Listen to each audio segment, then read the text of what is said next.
Chapter 1002. The reporters were like a swarm of bees. If they were not held back by the organizer's security guards, they would have probably pounced on Yunjian and interrogated her with all sorts of questions. It was fortunate that an international racing competition like this had people from the organizer's side keeping these terrifying reporters in check.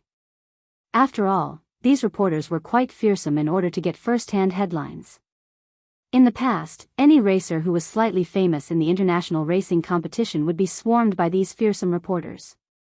Therefore, to control the reporters as much as possible, the organizer had sent security guards to stop them. In spite of it, there were just too many reporters. Even with the security guards deployed, they could not stop all of them. The venue was in a state of chaos, but to Yunjian, it was as if nothing had happened. She merely squinted her eyes. Hello. Hello. Can you please answer my question? Will you reappear in the racing circle as SS? Excuse me. If the people who were yelling for Yunjian to get out of the racing circle at the spectator stands were intense in their tone, these reporters were 100 times more frenzied than them. Sister Jian, let's leave from the back door of the racetrack. A luring demon went up to Yunjian and told Yunjian softly with a nod. Yunjian nodded and answered alluring demon. SS, are you leaving? You'll return to the racing circle, right? You. The reporters panicked when they saw Yunjian turn around without saying a word. Yunjian ignored them and turned slightly to the side. After a pause, she turned around again to show the reporters her back. The corners of her beautiful lips curled up slightly, and a bright light flashed through her eyes. In the next second, her melodious voice rang out. I'll only answer one question. Yunjian paused for a beat before her voice trailed off. What does it have to do with you whether I race or not? Are you my parents or my parents? Why are you so nosy? Yunjian's words were not polite at all. The reporters at the scene originally thought that Yunjian could really answer a decent question. But Yunjian's words meant, wasn't she indirectly saying that the reporters were meddling in other people's business? Although Yunjian's words didn't sound elegant at all, the racers in the distance almost couldn't help clapping and cheering when they heard her. This group of racers was usually afraid of being chased by reporters, but standing in a group of reporters, although they were very disgusted by the reporters' questions, they couldn't fly into a rage. However, Yunjian's actions had completely vented everyone's anger. Seeing Yunjian turn around and walk away after saying this, the group of reporters froze in place and surprisingly did not chase after her. The reporters who were standing still saw the look in Yunjian's eyes and were a little shocked at the moment. That young girl's eyes could be so cold. It was as if they dared to chase after her, they would immediately die on the spot. After receiving Yunjian's cold glare, the reporters all stood still in a daze and didn't chase after her. The people in the spectator stands were stunned.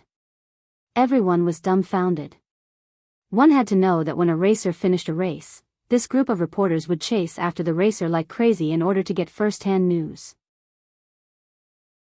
Chapter 1003.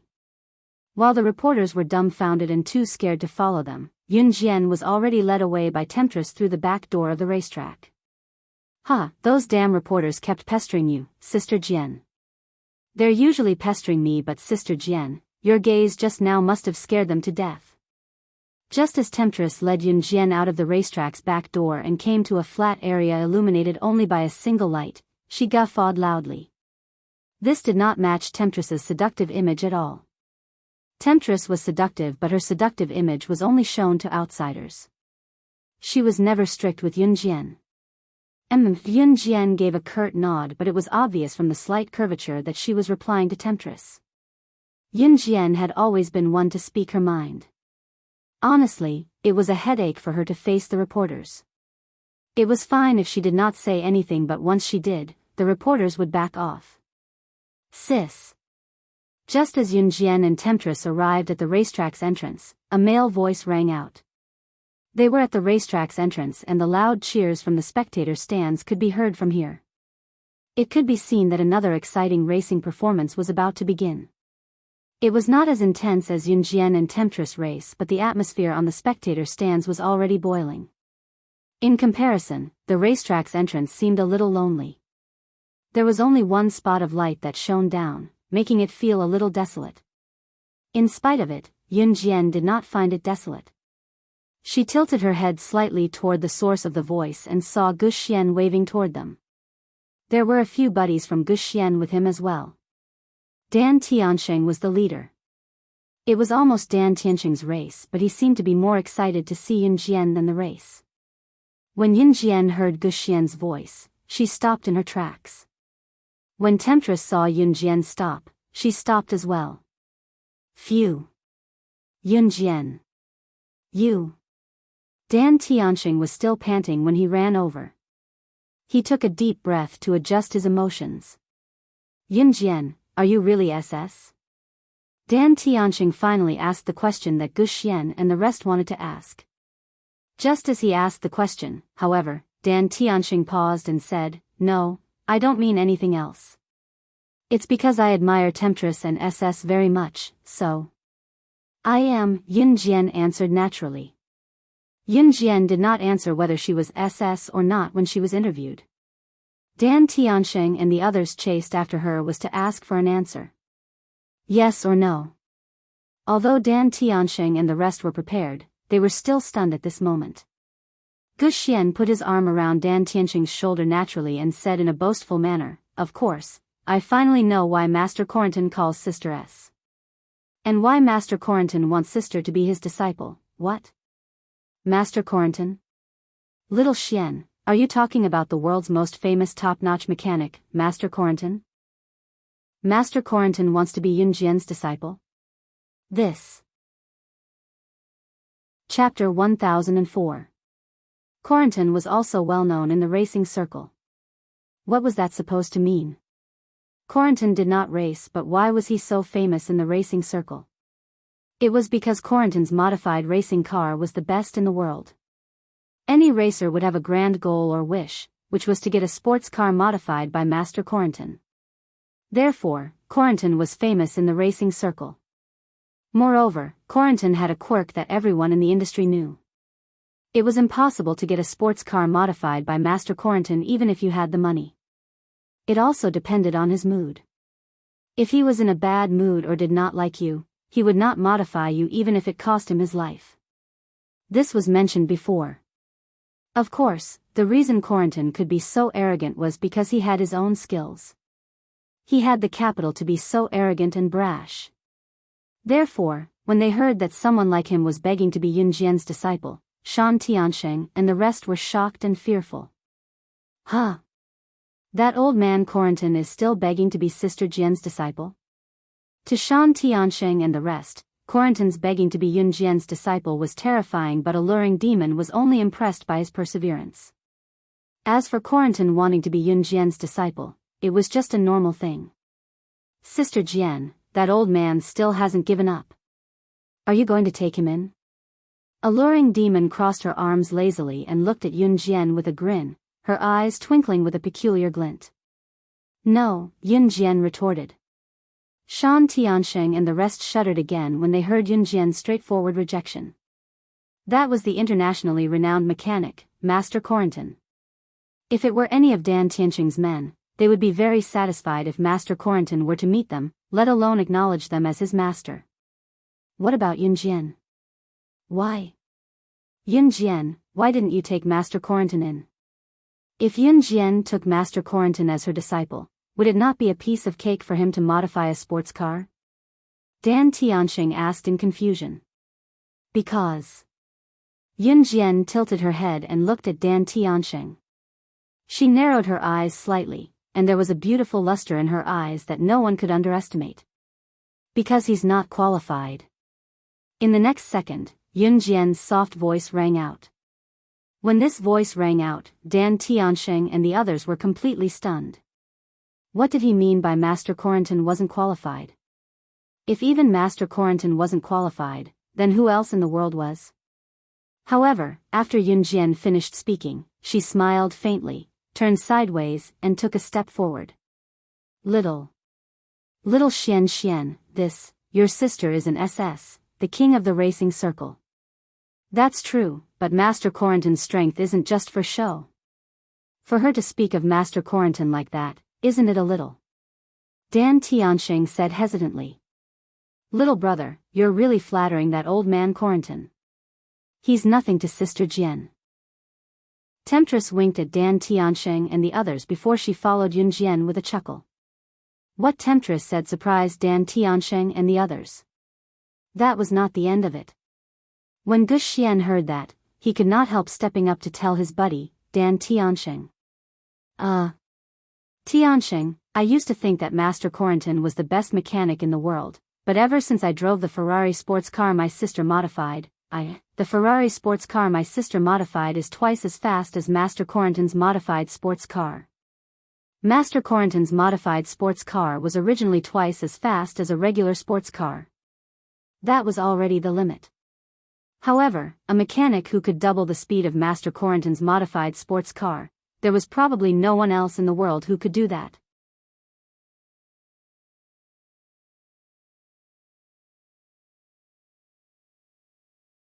Just as they reached this part of their conversation, they were either hinting or comforting themselves that it was just a coincidence that Demonis was following Yun Jian.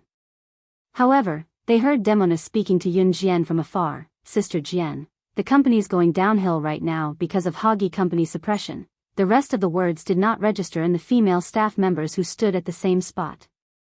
However, the few female staff members present heard the two words. Sister Jian? The CEO of Rongyao Company was calling the girl sister. What did this mean? Did it mean that the girl's status was higher than Demonis? Chapter 1006. Suddenly thinking of this, several female staff members suddenly covered their mouths and looked at Yun Jian's fading figure in disbelief. Oh my god, could she be the legendary founder of the Rongyao Company, the chairman of the Rongyao Company? Since the establishment of the Rongyao Company, the chairman of the Rongyao Company had never shown his face. So when they heard Demonis call Yun Jian sister, the group of female staff members guessed it. The expression of the people present could not be described with the word frightened. They seemed to have seen the founder of the Rongyao Company, the legendary chairman. For a moment, the group of female staff members even forgot that they were secretly criticizing Yun Jian and despising Yun Jian in their hearts. At this moment, Yun Jian and Demonis had already taken the elevator to the office on the 25th floor. The 25th floor was where the offices of all the executives of the Rongyao Company were located. Demonis' office was also on the 25th floor. As soon as they came out of the elevator, Demonis took Yun Jian directly to her office. After hearing Demonis say that the company's development was going downhill recently, Yun Jian was neither happy nor worried. She asked faintly, Hoggy Company? Yes, Hoggy Company is also one of the top 10 international companies, but Hoggy Company's international status is slightly higher than our Rongyao Company. The reason is because Hoggy Company is a company passed down from ancient times. After thousands of years of business development, its foundation is deeply rooted. Recently, the chairman of Hoggy Company has been suppressing us, so the company's sales have been greatly reduced recently. Demonis was not vague at all when talking about serious matters. She explained to Yun Jian word by word. However, just as she said this, Yun Jian narrowed her eyes. Because at this moment, Yun Jian and Demonis had already arrived at the door of Demonis' office. Yun Jian, on the other hand, saw two figures in a luring demon's office. When Demonis saw the two figures, one standing and one sitting in her office, she frowned deeply. Yun Jian raised her eyebrows slightly.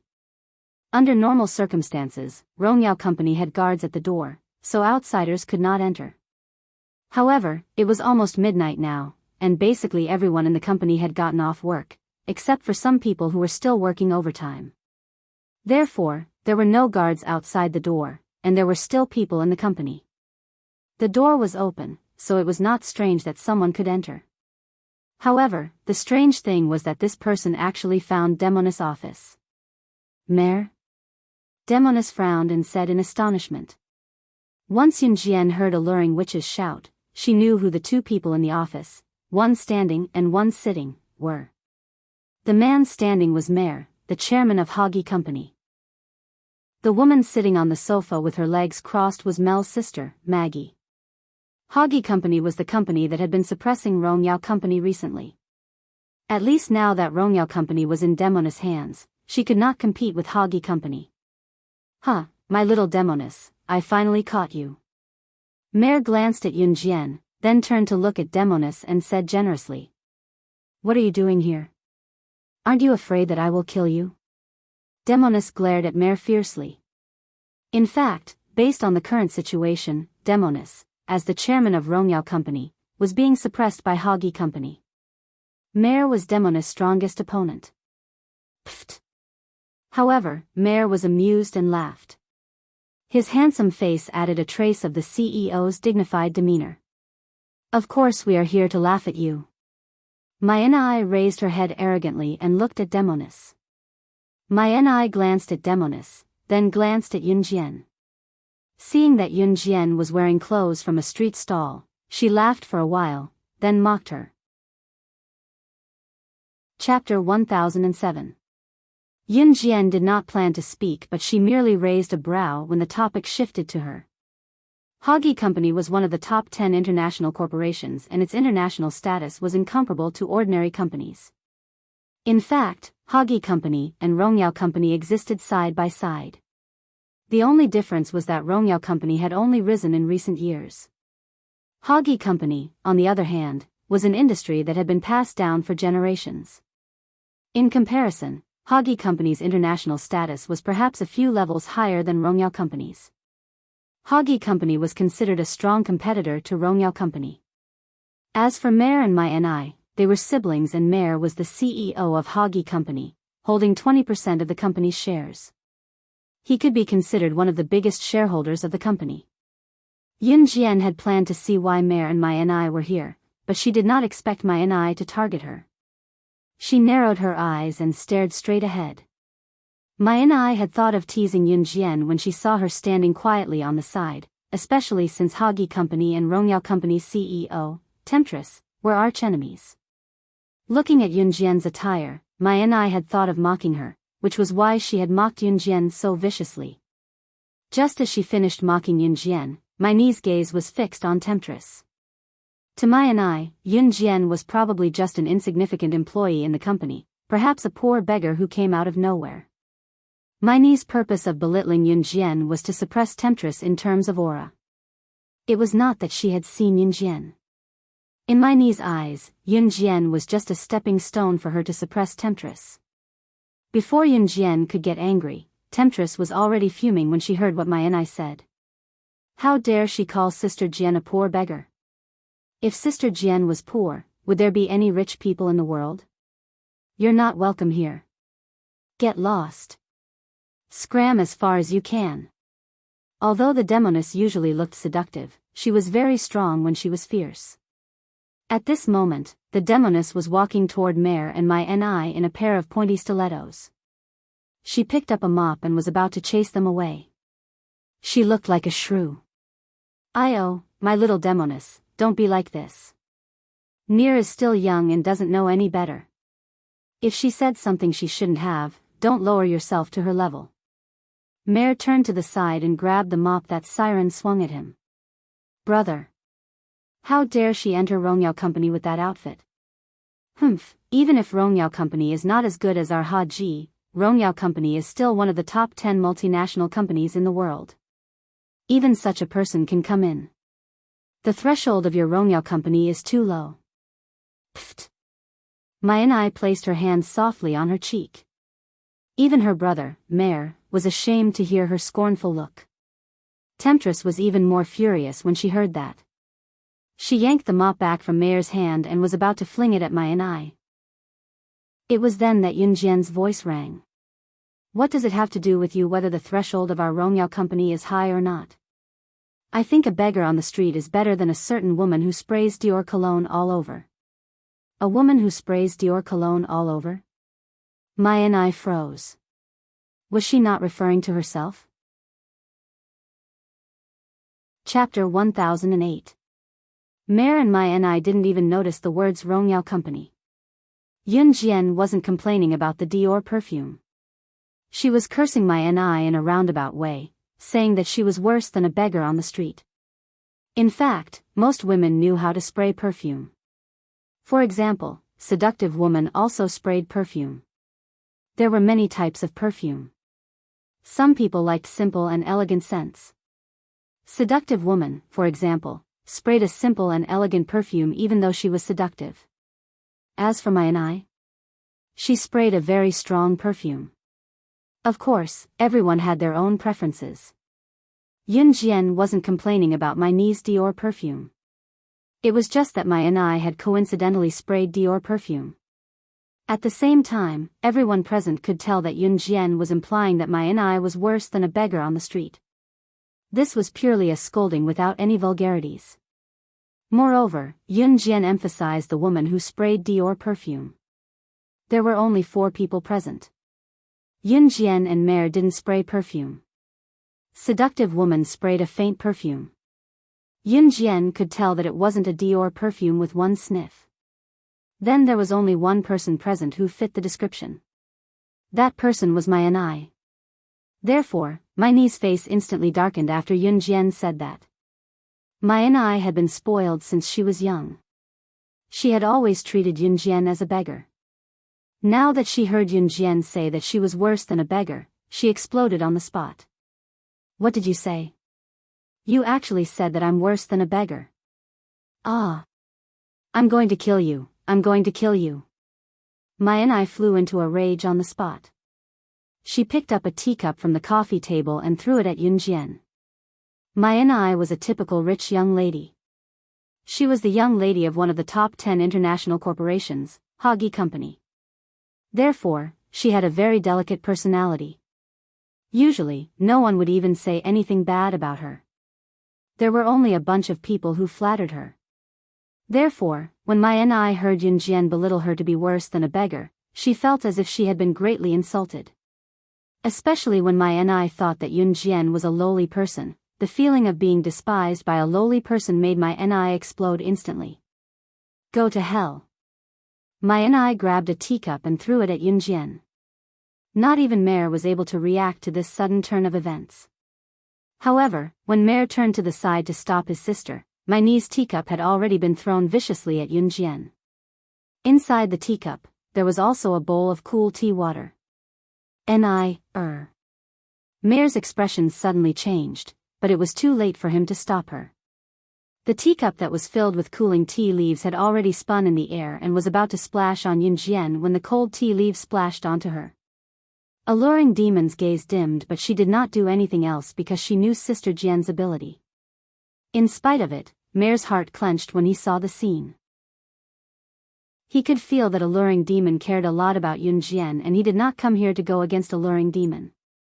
Instead, if the tea had splashed on Yun Jian and the teacup had smashed on her as well, she would not have been able to escape. Would it not be the end of him and Alluring Demon then? Just as he thought about it, Mare saw a horrifying scene. My NI who stood beside Mare saw it as well. With a bang, Yun Jian suddenly took a step forward and spun the teacup in the air for a few seconds. Before the water in the teacup could pour completely, she suddenly raised her leg and kicked the teacup back at my NI. Before the water in the teacup could pour, Yun Jian's kick was forceful, but it was just right. Both Mare and my NI were dumbfounded.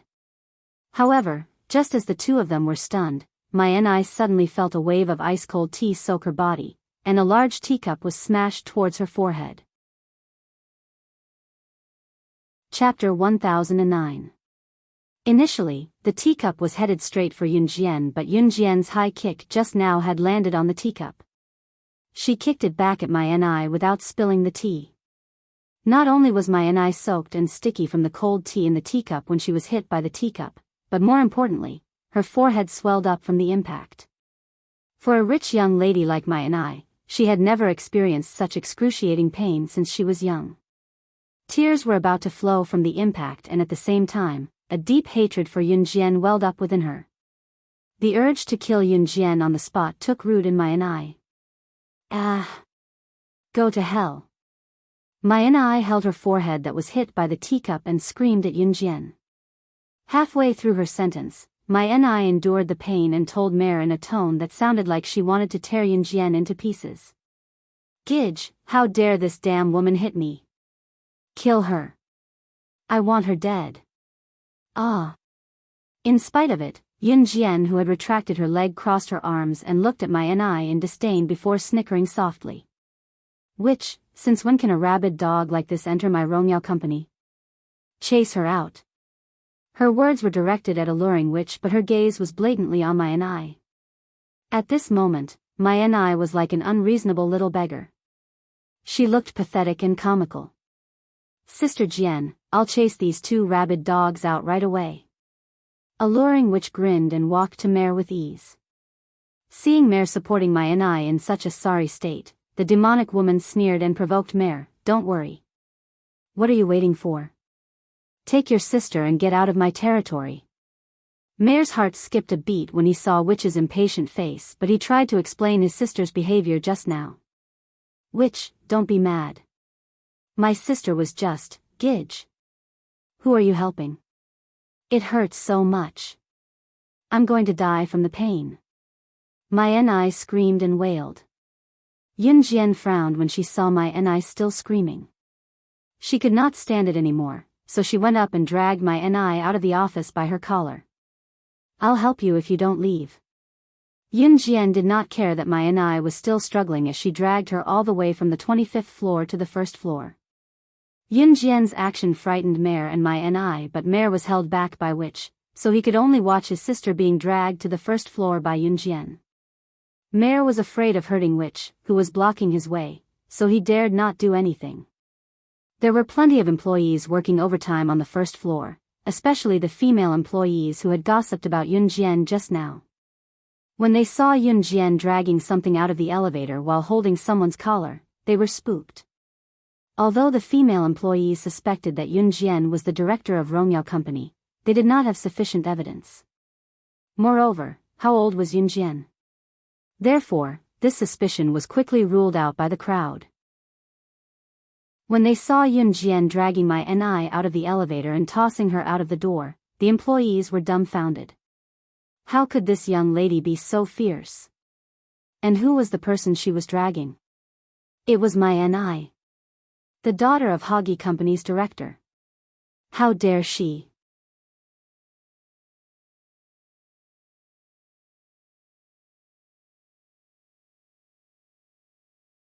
Yunjian turned slightly to look at the girl who looked to be around 16 or 17 years old who had suddenly appeared. The girl was Siren's subordinate and also a member of the Kosha mercenaries. Her code name was Fox. Fox was Tanuki, who delivered the Ferrari sports car to Longmen City for Yunjian back then. Fox looked like a young girl, but she looked exactly the same as Tanuki. They both had the same baby face. She was actually 25 years old. As for the Fox, he was working under the demonic woman. Fox had just caught sight of Siren when she shouted, drawing Mare and my niece's attention to her. Then, she saw Yunjian. She was stunned but called out to Yunjian right in front of Mare and my Ni, Chairman, you're back?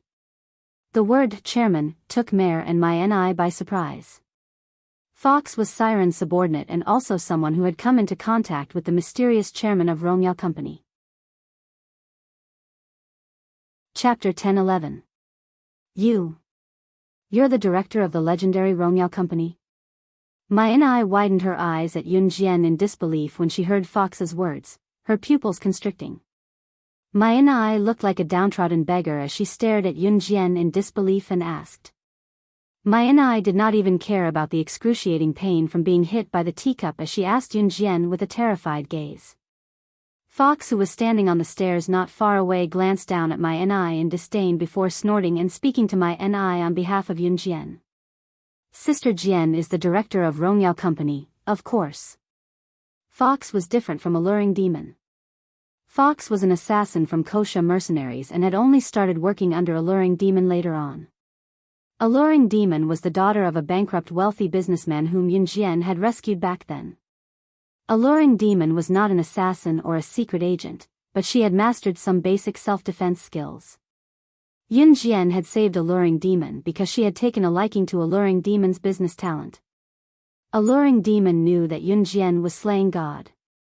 It was Yunjian who had rescued Alluring Demon when her family was in dire straits, so Alluring Demon was loyal to Yunjian. Moreover, Alluring Demon was in charge of Rongyao Company now, so her status in the international arena was extraordinary.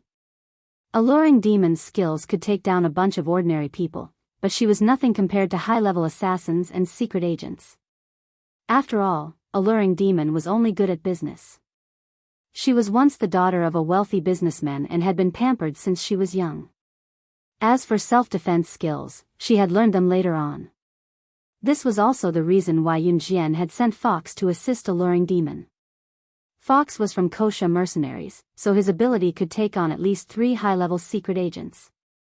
This allowed Fox to be ranked within the top 20 in the secret agent ranking. Since Fox came from Kosha mercenaries, he knew Yunjian's Kosha mercenaries and Yunjian's international status better than the witch. Therefore, Fox was not polite to Mayanai. Although Mayanai was the daughter of Hagi Company's chairman, if Hagi Company really wanted to fight with the Kosha mercenaries, the Kosha mercenaries could make Hagi Company disappear from this world forever. Fox's words shocked Mag and Mel even more. After that, Mayanai remembered the tone in which the fox had spoken to her. "Who the hell are you? You're just a dog following behind your master. How dare you speak to me in such a tone? Do you want to die?" Yunjian was the chairman of Rongyao Company, so she shouldn't lose her dignity, so Mayanai was a little scared. She didn't dare to be mad at Yunjian, so she turned to the fox. To Mayanai, since Yunjian was the chairman, then she, Fox, was just a dog of Rongyao Company. How dare a subordinate be so arrogant to her? Mayanai, stop talking. Mel saw this and immediately scolded his sister. Mayanai pouted after being scolded by her brother. Just as she was about to continue speaking, she caught a glimpse of a fair and smooth hand reaching towards her. In the next second, a slap was heard. Mayanai only felt that her cheek was hit hard and she was sent flying to the ground. When Mayanai recovered from the pain, she just happened to see the owner of that jade hand standing in front of her. Chapter 10-12. Yunjian walked closer to Mayanai as she spoke. Seeing his sister get slapped by Yunjian, Mare was indifferent. That was because a demoness was blocking his way, preventing him from getting close. Yunjian was already in front of Mayanai. She reached out and pinched Mayanai's chin. Suddenly, she tightened her grip and spoke to Mayanai in a hair-raising tone. "Or, you can replace Hagi Company and become history. How about that?" The words, "become history," were like a heavy hammer that slammed into Mayanai's heart. Mayanai's heart tightened. "You." Mayanai felt an unprecedented fear. Reality proved that she was quite frightened by Yunjian. Especially when Yunjian was pinching her chin and speaking to Mayanai with a slight hesitation. Mayanai felt that she had never been so scared in her life.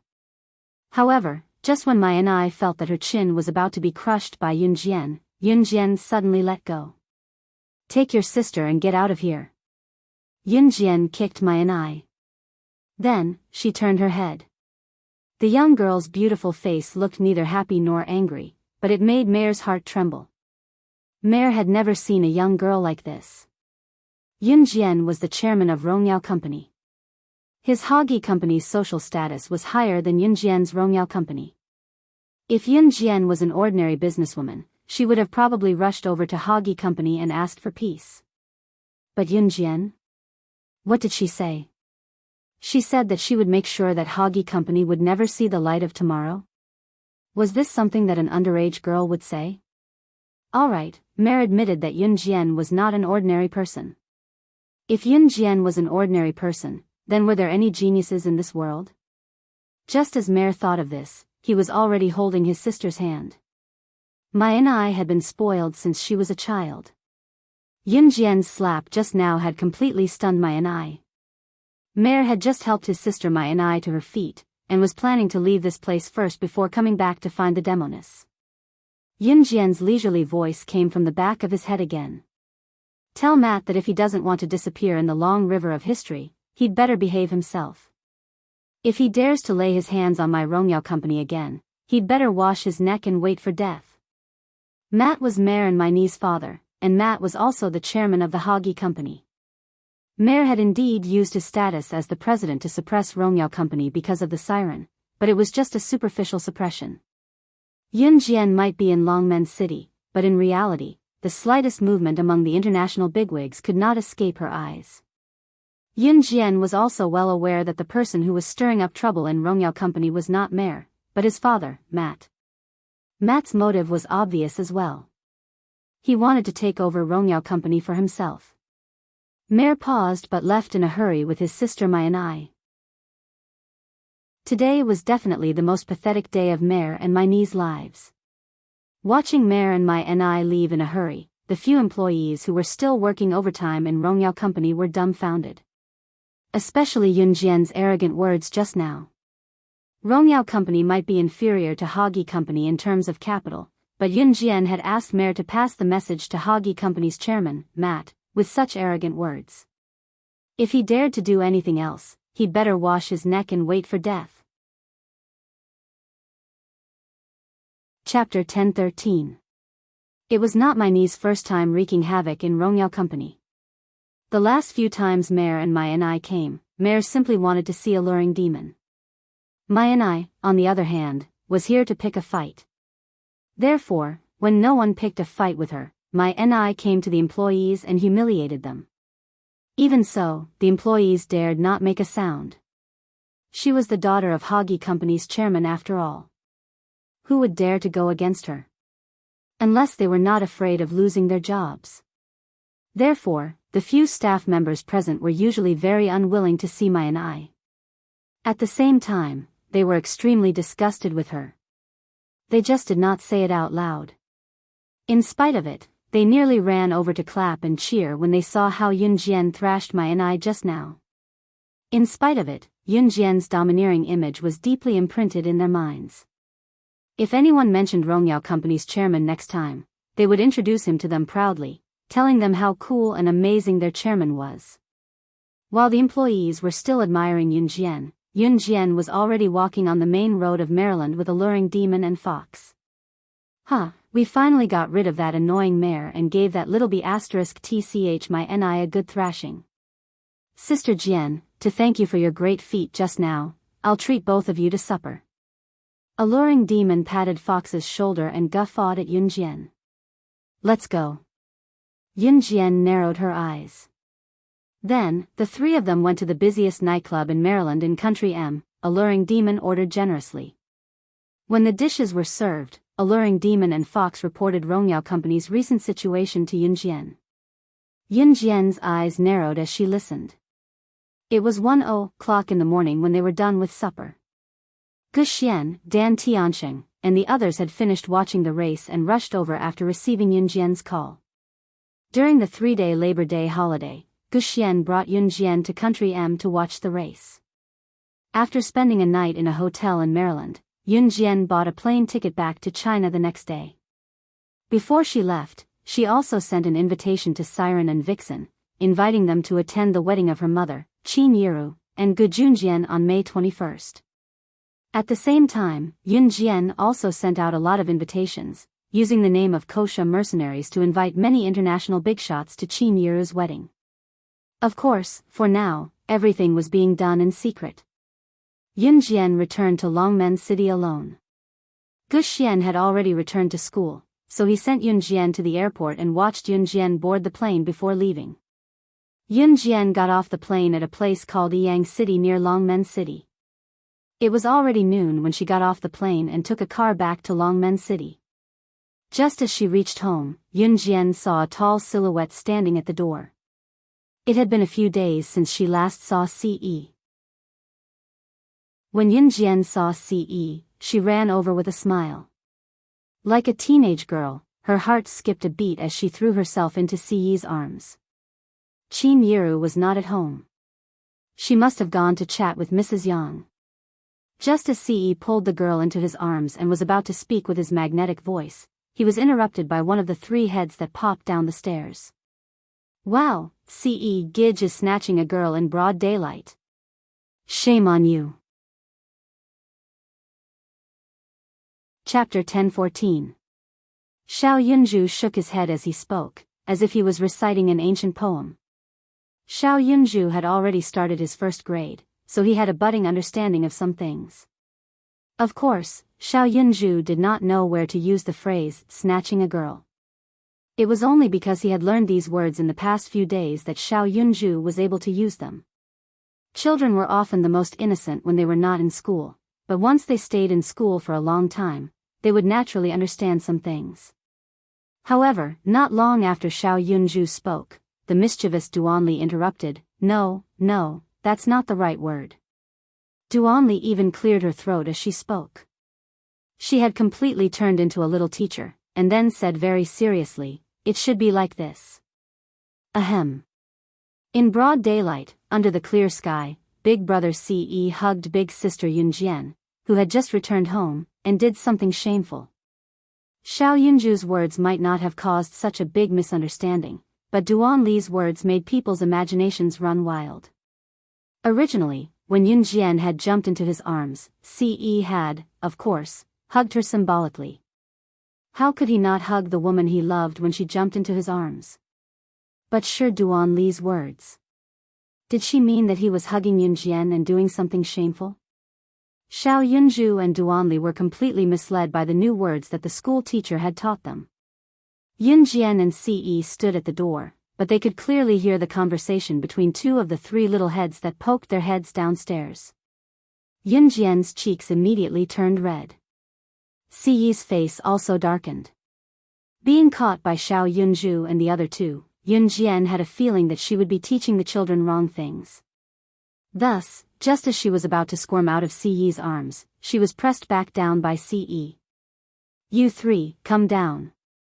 Ce didn't turn around. He maintained his position of hugging Yunjian as he spoke to the three little heads poking out from upstairs. Toward Xiao Yunzhu and the other two, Ce had never spoken in an angry tone. Therefore, Xiao Yunzhu and the other two subconsciously believed that their big brother Ce had the best temper. He seemed to be having fun again. Children were very naughty. Xiao Yunzhu was also a boy. Of course, he was also naughty.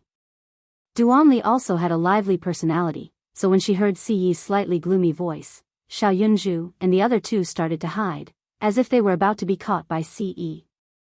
They kept shouting with all their might, Wow! Big Brother Ce is going to snatch the kids. Big Brother Ce is going to catch us. We're rocks that don't move.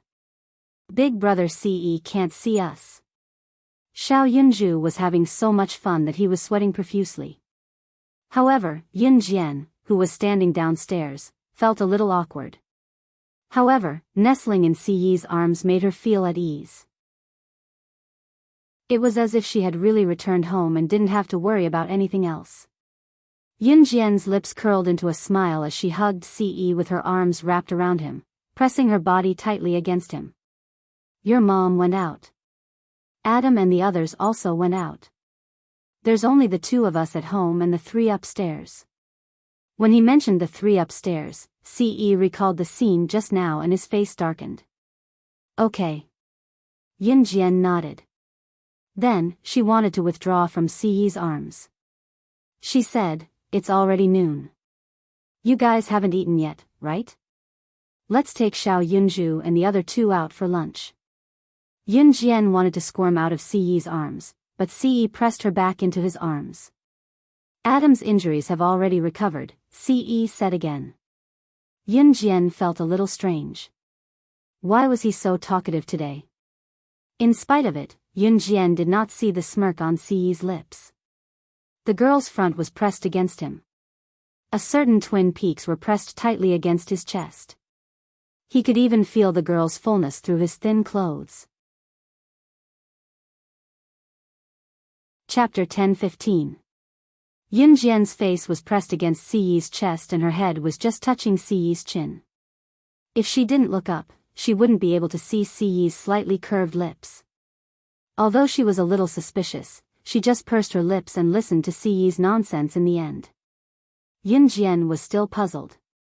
Why was Ce, who had never said a word of nonsense before, talking non-stop like a chatterbox today? Coincidentally, Yunjian responded to CE again.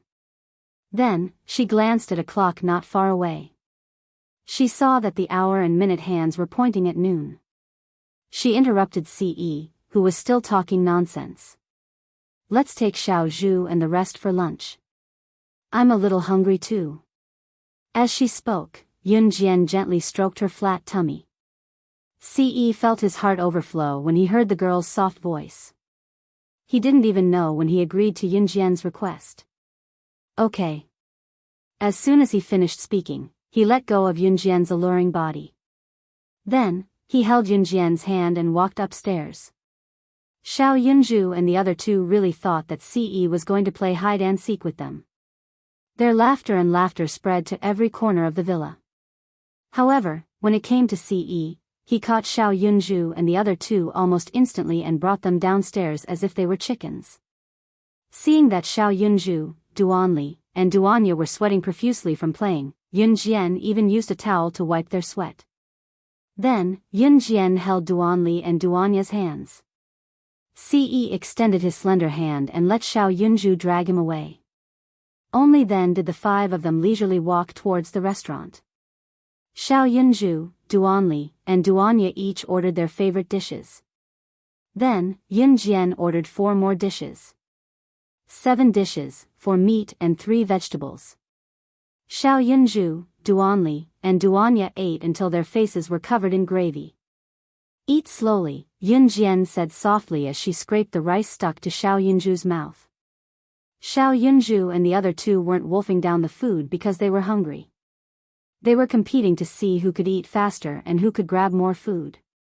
Therefore, they didn't even have time to talk. A child's pleasure was nothing more than these few points. Snatching food from their friends was the most delicious food. However, if it was really a world-class delicacy, no matter how delicious the food was, they would lose their appetite if they didn't have children to fight with. Because she knew from CE that Qin Yiru and Mrs. Yang went shopping, Qin Yiru also knew that CE was a responsible child. Therefore, she was relieved to leave Xiao Yunju and the other two in CE's care. Qin Yiru would probably come back at night.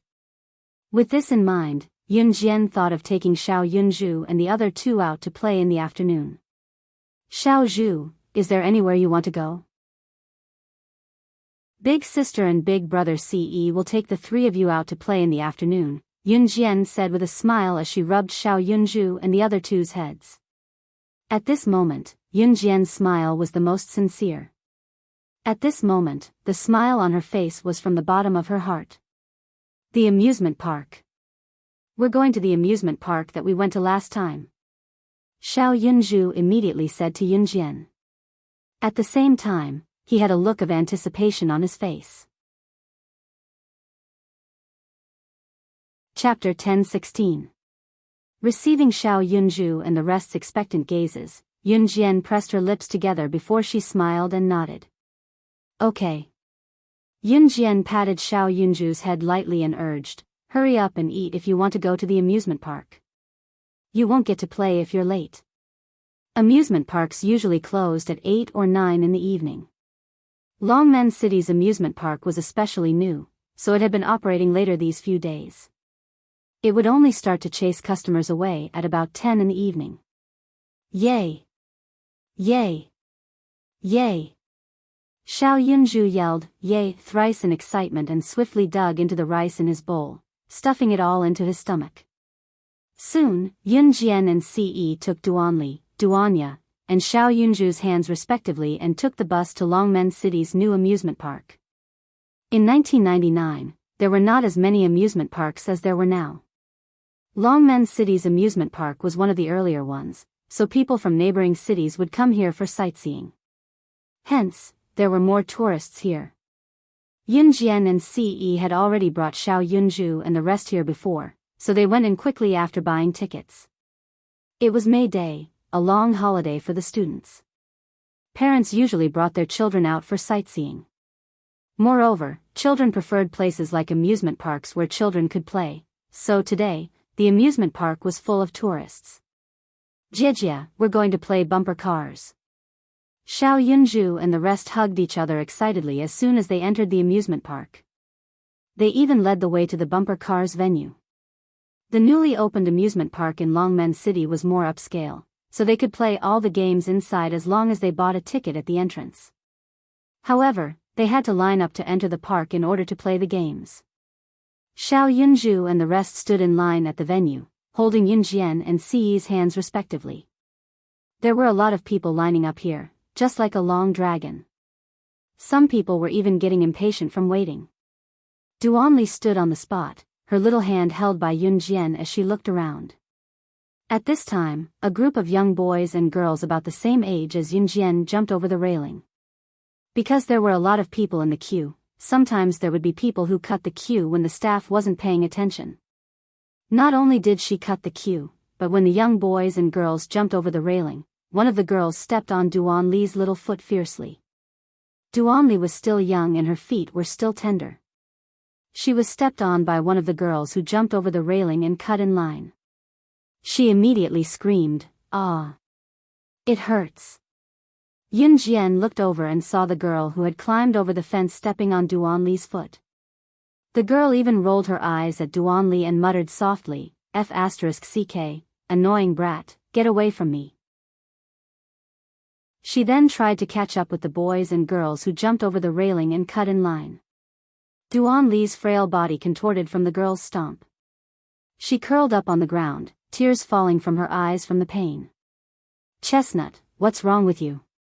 Xiao Yunju reacted the fastest, squeezing to Duanli to check where she was hurt. Seeing that the girl was about to leave, Yunjian lowered her gaze. She suddenly grabbed the girl's wrist when she was about to move forward with the surrounding passengers. Chapter 10:17. Yunjian saw Xiao Yunju slowly helping Duanli up from the ground, so she did not help Duanli right away. Instead, she caught the girl who stepped on Duanli and tried to escape. "Jijia, it doesn't hurt." Duanli had been beaten since she was young, so when she saw Yunjian tugging at the girl's shirt for her, she tugged at Yunjian's clothes in fear. Duanli was afraid that Yunjian would get into a conflict with someone else because of her. When Duanli was beaten up by her alcoholic father, there was once a neighbor auntie who came out to stop her. In the end, her father beat the kind neighbor auntie as well. Duanli was still young, but her experience was something that many people could not go through in their lifetime. Duanli was afraid that she would bring unnecessary trouble to Yunjian because of her. She was afraid that Yunjian would be harmed because of her. Due to her childhood, Duanli might look lively and playful on the outside, but deep down, she was afraid of the world. No one could understand the loneliness and fear that lurked in her heart. Yunjian lowered her head slightly. She could see that Duanli's face was pale from being stepped on by the girl just now.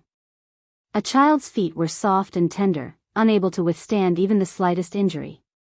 What was more, when the girl flipped over the railing just now, she had jumped down from the railing that was about half a meter high.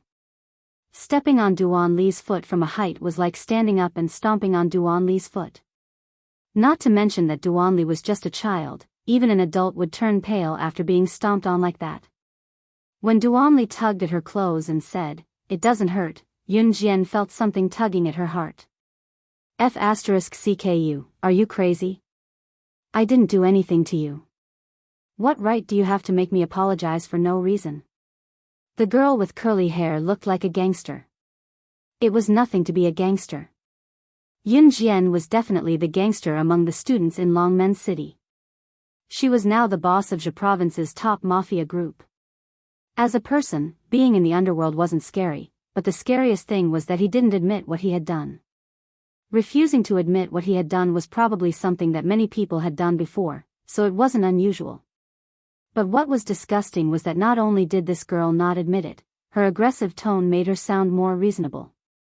"Let go, let go, let go. If you don't let go, I'll call someone over to beat you up." Some people relied on the fact that they were gangsters and knew some ruffians in the society. Then, they felt that they knew some invincible people, and their tone was very arrogant. This girl was such a person. She glanced at Yun Jian contemptuously from the corner of her eyes and struggled desperately to shake off Yun Jian's hand that was grabbing her wrist. The surrounding people had all seen the scene just now. Everyone present felt that Yun Jian was right. Little girl, we won't say anything about you cutting the queue just now, but it's a little unreasonable for you to not apologize after stepping on someone's sister, isn't it? There was a tall and plump young man with a beer belly who stood at the front of the line. He saw what happened just now and spoke to the girl on Yun Jian's behalf. Before the young man could finish, however, the girl cut him off. F***ck off, fatty. It's none of your business. As she spoke, she turned back to look at Yun Jian. Are you letting go or not? If you don't let go, I'll ask my friends to catch you and beat you up, do you believe me? Chapter 10:18. The girl was stunned. Just as she was about to speak, she was attracted by the voices of a few young men and women who were squeezing their way to the front. Yang Kaidai, what are you doing? Why aren't you coming over? One of the boys, who was taller than the rest, bellowed when he saw the girl who was held back by Yun Jian. Obviously, this girl's name was Yang Kaidai. Yang Kaidai became even more frustrated after being yelled at by the boy. Her friends had already cut the queue and ran to the front, but she was being held back by Yun Jian and could not catch up with her friends. Moreover, one bumper car could seat 2 people. Yang Kaidai sat in the same car with her boyfriend. Her boyfriend was a real hooligan. She was so anxious to catch up with him because she wanted to sit in the same bumper car as him. In the end, Yun Jian wanted her to apologize. Yang Kaidai thought that she was a person with a lot of self-respect, especially after she met her current boyfriend and made friends with many gangsters. She felt that she was very arrogant. Yang Kaidai felt that it was impossible for her to apologize to Yun Jian. Come over quickly. There's Ibi**tch here who wants me to apologize. Damn it. I haven't done anything to her yet. Yang Kaidai was getting more and more frustrated as she was surrounded by people in the queue. She shouted at her friends who had already run to the front. Upon hearing Yang Katie's shout, her friends who had already cut the queue all ran back. Yun Jian was standing in front with Duan Li and Duanya, while Ce was standing behind her. Although Ce was tall, he deliberately bent his body and leaned slightly against Yun Jian. That was why Yang Kaidai did not see Ce. At this moment, Yang Katie's friends had already run back and jumped over the railing one by one. They surrounded Yun Jian and the people in the queue as if they were going to fight. F***ck. Little girl, you look pretty. Are you trying to bully my girlfriend? Standing outside the railing, a hooligan-like boy raised his head and pointed his chin at Yun Jian as he spoke arrogantly. This boy was obviously Yang Katie's hooligan boyfriend. However, as soon as the boy appeared, he stared at Yun Jian without blinking. That expression was very unusual. Seeing this, Ce stood behind Yun Jian and hugged her slender waist from behind. You're not going to apologize, are you? Yun Jian's tone was cold. She narrowed her eyes, but the atmosphere around her had changed. Looking at Yun Jian's cold expression, Yang Katie's boyfriend felt an itch in his heart. Yun Jian's current appearance was like a cold little beauty. At this moment, Yu Hui felt a certain part of his body swell up. He even felt that his girlfriend, Yang Kaidai, was tasteless. Hey, little beauty, you seem to have quite a temper. Yu Hui said as he looked at Yun Jian with a sneaky smile. However, just as he finished speaking, Yun Jian reached out and pulled Yang Katie's body. Her other hand slapped Yang Katie's cheek fiercely. Slap. Yun Jian slapped Yang Kaidai so hard that she leaned against the railing. Before Yang Kaidai could explode, Yun Jian stretched out her leg and stepped on Yang Katie's foot. In the next second, Yang Kaidai screamed like a pig being slaughtered. For a moment, she did not even have time to scold Yun Jian. Yun Jian stepped on Yang Katie's foot with one foot. She stomped on Yang Katie's foot fiercely as she tossed and turned. Chapter 10:19. She paused for a while. Looks like you're enjoying it, Yun Jian added. She increased her strength, and at the same time, her whole body was almost on top of Yang Katie's feet. Yang Kai-dai was an adult, so of course, she wouldn't be willing to be stepped on by Yun Jian like this. She struggled with all her might, but Yun Jian slapped her every time she struggled. This scene shocked everyone in the queue, and at the same time, Yu Hui and the rest were scared silly. No one expected Yun Jian to be so ferocious. Most importantly, Yun Jian looked thin and frail, but her current look was enough to make her look like a real woman. Not to mention whether Yang Kai-dai could beat Yun Jian, Yang Kai-dai couldn't even reach out to touch the corner of Yun Jian's clothes. Yun Jian stepped on Yang Katie's feet, and the weight of her whole body was exerted on Yang Katie's feet. Yang Katie's face instantly turned red, and she was in a state where she couldn't bear the pain anymore. Ah! Yu Hui, hurry up and drag this damn woman out. Save me. Yang Kai-dai couldn't beat Yun Jian, so she waved her arms wildly, trying to grab Yun Jian's hair and tear it apart by force. However, Yun Jian didn't let her do as she wished. Whenever Yang Kai-dai wanted to reach out, Yun Jian would directly give her a fiery slap in this narrow space, causing Yang Katie's whole body to twitch. Yu Hui and his brothers were dumbfounded by what they saw. Don't girls usually like to pull hair when they fight? Why did it feel different when it came to Yun Jian? When Yun Jian hit Yang Kai-dai, Ce protected Xiao Yunju, Duan Li, and Duanya behind her, and at the same time, didn't let Xiao Yunju and the rest see this scene. F***CK, little beauty, what are you doing? Hurry up and let go of my girlfriend's hand, don't force me to hit you. Yu Hui saw that his girlfriend was being bullied by Yun Jian, and he wanted to do something, but he considered that Yun Jian was a girl. Most importantly, Yun Jian was much prettier than his girlfriend. Yu Hui felt that he really liked Yun Jian, and he felt that he wanted to dump his girlfriend and get to know Yun Jian. However, if he didn't save his girlfriend, Yu Hui felt that he would leave a bad impression with Yun Jian. If he didn't even save his girlfriend, Yu Hui subconsciously thought that he would leave a bad impression in the hearts of girls. Wanting to act like a man in front of Yun Jian, Yu Hui went to Yun Jian and extended his hand to stop Yun Jian from stepping on his girlfriend's foot. Of course, Yu Hui wanted to touch Yun Jian's soft and tender body when he pulled Yun Jian away. Yun Jian naturally felt Yu Hui's thoughts, and Ce, who was standing behind Yun Jian, was naturally very sensitive to Yu Hui's actions as he was also a man. Just as Yu Hui was about to approach Yun Jian, Ce, who was standing behind Yun Jian, helped Xiao Yunju and the other two settle down. He didn't even bother holding onto the railing. He lifted his long leg and stepped on the railing with one foot, jumping over the railing from the long queue. That wasn't all. Ce lifted his leg quickly, and after he jumped over the railing, he put both his hands into his trouser pockets, and without even using his hands, he kicked Yu Hui, who was about to reach out to Yun Jian. Yu Hui was sent flying by Ce's swift and fierce kick. With a loud bang, he fell to the ground, and Yu Hui felt that his internal organs were about to be shattered. Chapter 10:20. Yu Hui clutched his internal organs. He felt as if his internal organs were about to be crushed by Ce's kick. This feeling was worse than death. Cough, cough, cough. Yu Hui clutched his chest and coughed violently. Jumping over the railing meant that they weren't in the queue.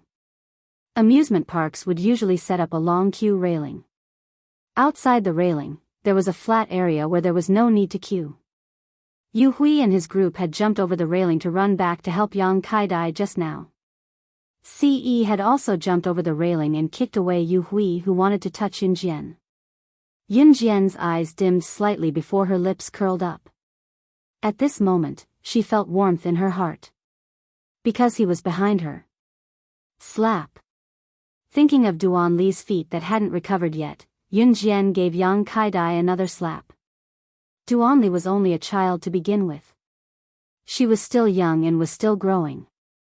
Places like the back of her feet were tender and tender to begin with. Even Yun Jian's feet were soft and tender, let alone Duan Li. So when she thought of what Yang Kai-dai did to Duan Li and refused to apologize, she gave Yang Kai-dai a few more slaps without hesitation. In the end, Yun Jian grabbed Yang Katie's hair and pulled Yang Katie's head in front of her. She didn't let go of Yang Katie's foot. Are you going to apologize or not? Yun Jian said and gave Yang Kaidai another slap. In fact, Yun Jian was already very soft-hearted. According to her character in her previous life, Yang Kaidai would have already been killed. But now that they were in the amusement park, she didn't want to cause a big commotion. However, to an ordinary person, Yun Jian's action was quite shocking. If it was any other ordinary person, even if they saw their own people being stepped on by someone else and were rejected when they asked for an apology, they wouldn't be able to do anything about it. Even if the other party was as confident as Yang Kaidai, they could only give up. What else could they do? He could only admit that he was unlucky. After all, Yun Jian had beaten, scolded, and even asked for an apology. If it were an ordinary person, who would dare to do that? Not only was this an action that could easily cause trouble, but more importantly, to hit a person in front of so many people, even an ordinary person would feel embarrassed. Especially for girls, they had to pay attention to their image. Who would be like Yun Jian? Who would be so unscrupulous? Not to mention whether ordinary people could have the same strength as Yun Jian. I apologize, I apologize. Ah. Please let me go. Ouch, ouch, ouch, it hurts. Yang Katie's hands were held by Yun Jian as she pulled her hair over mercilessly. She was in so much pain that she broke out in cold sweat. How arrogant she was just now was how weak she was now. Yang Katie's entire body was trembling violently. At this moment, even the tourists standing around felt a trace of fear. How could such a young girl do things in such a cruel way? I didn't hear it. Just when everyone present thought that Yun Jian would let go after hearing the apology, they heard Yun Jian's cold voice again. The next moment, following Yun Jian's cold voice was a crisp slap. Yun Jian gave Yang Kaidai another slap. At the same time, she raised her voice, and her tone was even more arrogant that couldn't be ignored. If you don't apologize to me, I will break your leg. Only then did Yang Kaidai know fear, and her whole body was trembling. At this moment, Yang Katie's heart was roaring. She is the devil. She is the devil.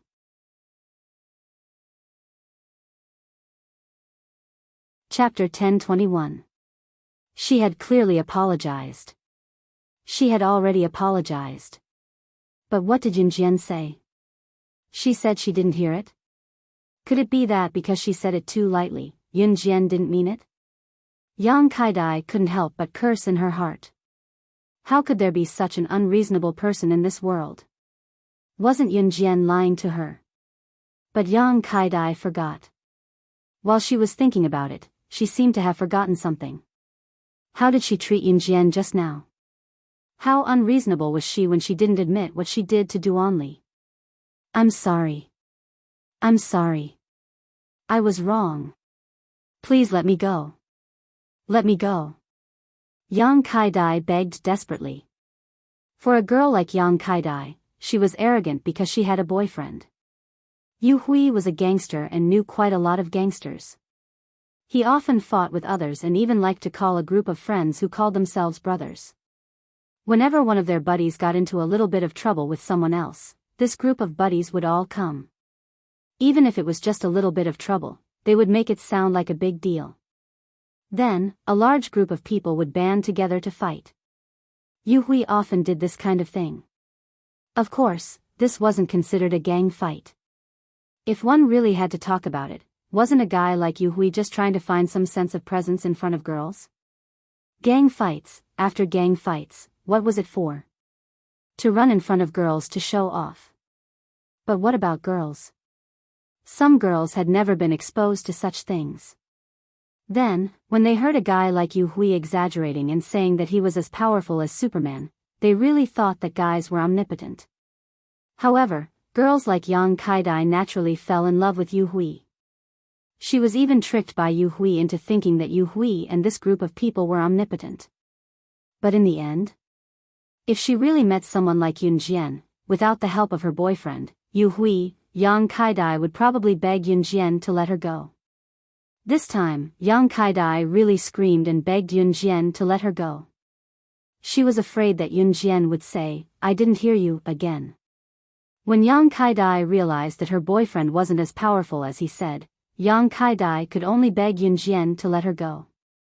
Yun Jian only smiled coldly. Then, she swung her hand and let go of Yang Katie's hand. She didn't plan to continue to hit Yang Kaidai. After Yun Jian let go of her hands and legs, Yang Kaidai felt like she was reborn. She was so scared that she crawled along the railing like she was avoiding the plague. Yu Hui's legs kicks leg. As for the rest of them, they didn't dare to come up to Yun Jian and see. In the end, Yang Katie's group didn't even bother with the bumper cars anymore. They all ran away like a puff of smoke. Yay! Sister and Ce Gij beat the bad guys. Xiao Yinju's cute little hands held on to Duanli as he shouted. The surrounding crowd was shocked by Yun Jian and Ce's skills. After that, Yun Jian and Ce brought Xiao Yunju and the other two to line up as usual. Yun Jian also carefully checked Duanli's leg. Seeing that there was a black patch, Yun Jian carried Duanli. Although Duanli's leg hurt, she didn't want to go home. Chapter 10:22. Duanli was carried by Yun Jian. Duanli was very light, as if she had no flesh on her body. Therefore, Yun Jian didn't feel tired at all. Duanli had 2 ponytails today and looked very cute. When Yun Jian carried her, the ponytails would gently touch Yun Jian's skin. However, Yun Jian didn't have any expression of disgust. Instead, she pursed her lips and smiled gently. Ce flipped over the railing and stood behind her. "Young lady, your boyfriend was so handsome just now." When Yang Kaidai stepped on Duanli's foot and wanted to leave without apologizing, the surrounding people were all watching the show. Only this young man with a beer belly spoke up for Yun Jian. Now that he saw Yun Jian and Ce, this young man couldn't help but say to Yun Jian. This young man with a beer belly was a typical fat man, and his body looked rather burly. He didn't have any other intentions, he just wanted to say something to Yun Jian. Yun Jian also admired people like him who were willing to help others when they met on the road. When the young man with a beer belly finished speaking, Yun Jian nodded and smiled at him, but didn't say anything. Yun Jian's smile was a tacit agreement to the young man with a beer belly. Ce was her boyfriend. The young man with a beer belly seemed to have no one to talk to, so he looked at Duanli, who was in Yun Jian's arms, Duanya, and Xiao Yunju, who was being held by Ce. The young man with a beer belly couldn't help but ridicule them. "You guys look so young, especially you, young lady. I think you look like a 16 or 17-year-old girl. If I didn't see these 3 kids, I would have thought that you two were a couple from school." The beer-bellied young man obviously didn't believe that Xiao Yunju and the other 2 were Yun Jian and Ce. Some people didn't look old. Although Yun Jian and Ce looked young, the beer-bellied youth felt that they were old. Usually, when a young couple went on a date or went on a trip, it was impossible for them to bring their younger siblings along, right? If she were to bring her younger siblings along, their parents would have to come along as well, right? Although he couldn't believe it, the beer-bellied young man would rather think in another direction than think in this direction. Yun Jian was stunned when she heard the beer-bellied young man's voice. She was about to say something when the young man interrupted her. However, Ce snatched the right to speak. "It's not good to keep the child cooped up at home. You should take some time to bring the child out for a walk." This meant that he had tacitly agreed with the beer-bellied youth's words. The corners of Yun Jian's mouth twitched. She wanted to explain again, but Ce hugged her slender waist and looked at her lovingly. He said, "Stop fooling around. Hold the child tight." Yun Jian was speechless. She could even feel the naked gazes of the people around her. "Ha ha ha. I can tell that you two have a good relationship." The beer-bellied youth believed Ce's words without a doubt. At the same time, he changed from calling Yun Jian and Ce a couple to calling them husband and wife. Xiao Yunju and Duanli looked younger. Whether it was Xiao Yunju, Duanli, or Duanya, they were thin and weak. They looked like kindergartners. In comparison, Xiao Yunju had grown taller and looked much better. However, he looked like he was 6 or 7 years old at most. If Yunjian and Ce looked older, then it wasn't too unbelievable that they had given birth to Xiao Yunju and the other two at an early age. The beer-bellied man smiled. Very good. Ce only revealed a charming smile. It was easy for Ce to say something that went against his conscience.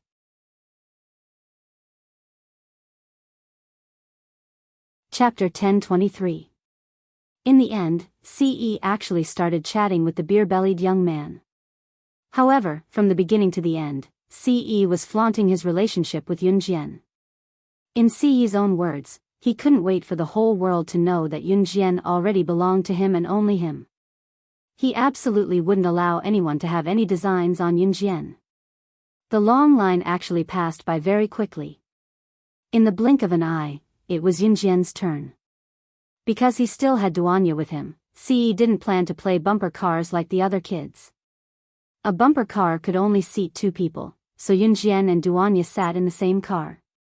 Xiao Yunju and Duanli were already starting to understand things, so Yunjian didn't have to worry about them sitting in the same car.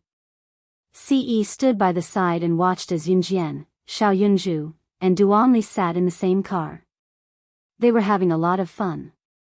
Seeing Yunjian pursing her lips and feeling happy from the bottom of her heart, Ce also felt happy. He stared at Yunjian the whole time. Even the middle-aged aunties in the line could feel the love in his eyes. Xiao Yunju and the other two loved to play bumper cars. Some of the dangerous games in the amusement park weren't suitable for Xiao Yunju and the other two, so Xiao Yunju and the other two dragged Yunjian along and immersed themselves in the bumper cars game for the whole afternoon. After playing once, they dragged Yunjian and Ce to line up for the second time. As a result, they didn't feel tired at all. When it was time for dinner, Yunjian and Ce brought Xiao Yunju and the other two to a restaurant in the amusement park to order dinner.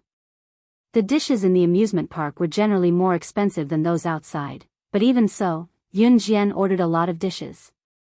During dinner, Yunjian sent a text message to Qin Yiru, telling her that she, Ce, and Xiao Yunju would not be home for dinner tonight. Labor Day was a 3-day holiday. Today was supposed to be the last day of Labor Day, so there should be evening self-study at night. However, the weather forecast said that the weather would not be good on the last day of Labor Day, and it happened to be a holiday, so the evening self-study was cancelled. Of course, no one expected the weather to be so sunny today. In this era, it was common for the weather forecast to be wrong. Jijia, let's go boating after eating, okay? Yunju asked Duanli and Duanya as he gobbled up the rice in his bowl. Okay. Yunjian rubbed Xiao Yunju's head. She felt that her brother was getting cuter and cuter. After dinner, the sky had already darkened. Night quickly shrouded the sky and the amusement park was soon illuminated by neon lights. There were still many people playing in the amusement park. Of course, the boats by the creek were still sailing. It was just that the boats here were charged. Yunjian knew that as well. Ce had just paid for an hour's ride on the pedals. Yunjian was just about to step onto the boat with Xiao Yunju and the other two. However, at this moment, she unconsciously saw a familiar face not far away.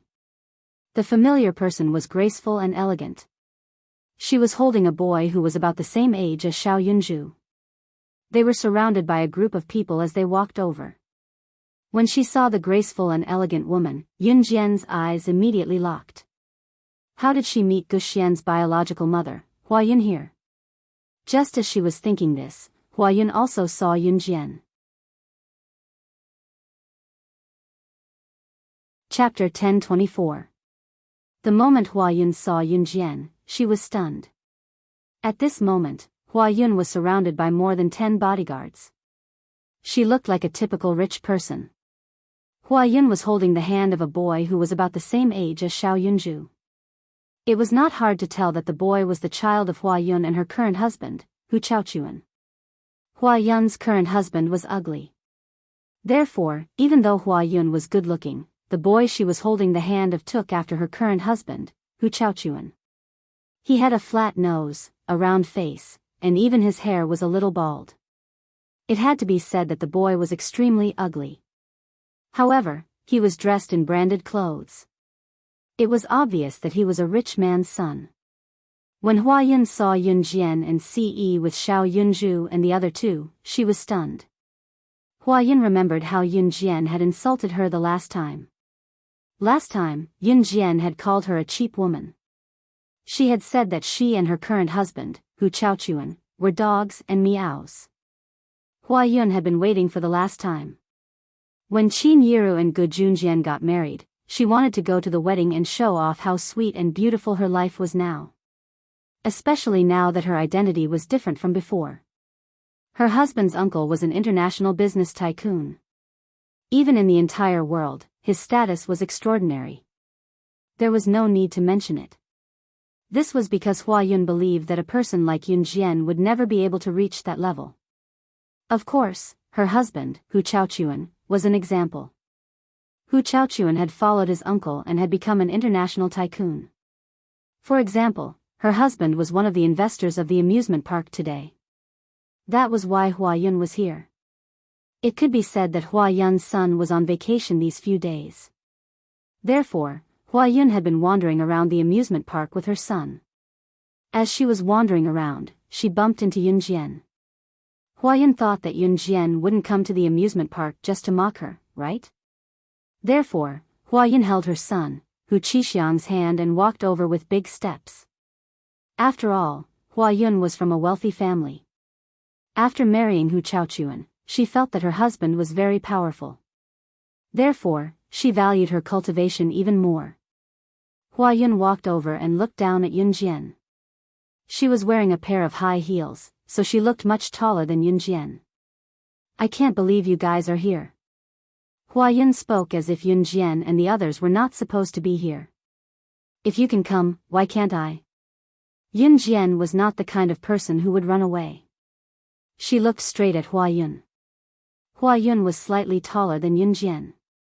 Now that she was wearing high heels, it could be said that Hua Yun was looking down at Yun Jian. However, Yun Jian stood on the same spot. She did not look up at Hua Yun. Instead, she looked straight at Hua Yun, who was a few meters away. In terms of aura, even though Hua Yun's height was slightly taller than Yun Jian, who was wearing flat shoes, Yun Jian was stronger than Hua Yun in terms of aura and behavior. It was also because of this that Hua Yun hated Yun Jian even more. Because this is my house. Mom doesn't like you guys coming here. I don't like you guys coming here either. So, get out of my house. When Hua Yun wanted to say something, her son with a flat nose, Hu Qixiang, who was holding her hand, took the right to speak. As soon as Hu Qixiang spoke, Yun Jian felt it. He was a typical example of being spoiled by Hua Yun and Hu Chaochuan.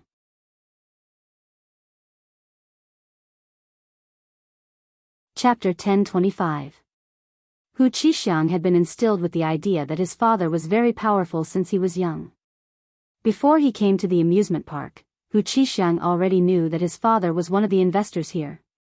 He was only one of the investors, but in Hu Qixiang's mind, this amusement park belonged to his father. Everything here belonged to his family. He could decide who could come and who could not. Even the people who bought tickets to enter could scram out of here if they made him unhappy. That was the idea that Hua Yun instilled in Hu Qixiang. Hua Yun thought the same way too. Although Hu Chaochuan was only one of the investors here, Hua Yun felt that everything here belonged to her family. With such thoughts in mind, Hua Yun often wandered around here when she had nothing to do. She felt that she was superior to everyone else as long as she stood here. This feeling drove Hua Yun crazy. Give it to me, Yun Jian only smiled contemptuously. She did not want to fight for anything. Instead, she reached out her hand to Hua Yun. What? Hua Yun was shocked by Yun Jian's action. She felt that her son, Hu Qixiang, was especially cool when he told Yun Jian to get out of here because this was her family's territory. He was indeed her son. He knew how to help his mother deal with bad people. Refund the tickets. It's the tickets for the 5 of us. Didn't you want us to leave? We were kicked out before we finished playing. Of course, you have to give us a refund. Yun Jian did not care about other things. Instead, she reached out her hand and asked Hua Yun to give her a refund. Hua Yun was shocked by Yun Jian's action. Wasn't Yun Jian very domineering before? How come today? Why should I give you guys a refund? Hua Yun was infuriated by Yun Jian's bluff. Hua Yun did not lack Yun Jian's ticket money. In fact, the ticket money was nothing to Hua Yun. It was no different from the dust on the ground. However, if Hua Yun really refunded Yun Jian's ticket money on the spot, wouldn't it be very embarrassing? Because we bought tickets and we haven't had enough fun yet. If you want us to leave, of course we'll ask for a refund, Yun Jian said smoothly. But since you can't give us a refund, we can only continue with the game, Yun Jian continued without waiting for Hua Yun to speak. At this point, Yun Jian called out to Xiao Yunju, Duanli, and Duanya. Xiao Zhu, you 3 follow Ce Gij to the boat first. Ce didn't appear, but he was watching everything that was happening in front of him. He knew that there were some things that Yun Jian could solve by herself. If she couldn't solve it cleanly, then he would come and clean it up. Ce quickly grabbed Xiao Yunju and the other 2 as if they were chickens and entered the pedal boat.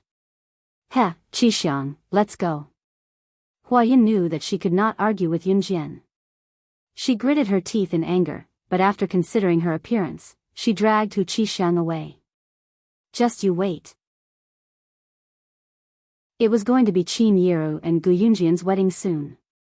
At that time, she, Hua Yun, would show Yun Jian how rich she was. Compared to her, Gu Junjian and Qin Yiru's family wealth was nothing. Hua Yun wanted to show off at Gu Junjian and Qin Yiru's wedding. She also wanted her ex-husband to see that the husband she found now was not only richer than him, but more importantly, he also knew how to dote on her. Chapter 10:26. Just as they got on the boat, Yunju and Duanli snatched the pedals with their tiny feet and stepped on them, having a great time. Ce's long legs were pressed against Xiao Yunju's. Just as he carried Xiao Yunju and the other 2 onto the boat, Yun Jian nimbly walked into the boat from the shore. Since Hua Yun had left on her own, Yun Jian naturally did not ask her to stay, nor did she say anything. Because it was not the right time yet, she would let Hua Yun be smug for a few more days. Yun Jian would never let anyone who belittled her mother off the hook. Reality had proven that Hua Yun had successfully angered her. As for the next step, she would make Hua Yun pay the price for angering her. Of course, Yun Jian planned to give Hua Yun a heavy blow while preparing a grand wedding for Qin Yiru. Just as Yun Jian thought of this, she had already stepped on the pedals and walked into the boat. The boat was not big and could only seat 4 people. They sat opposite each other in pairs. Xiao Yunju, Duanli, and Duanli each took 3 seats. Xiao Yunju and Duanli sat opposite each other, while Duanya sat beside Ce.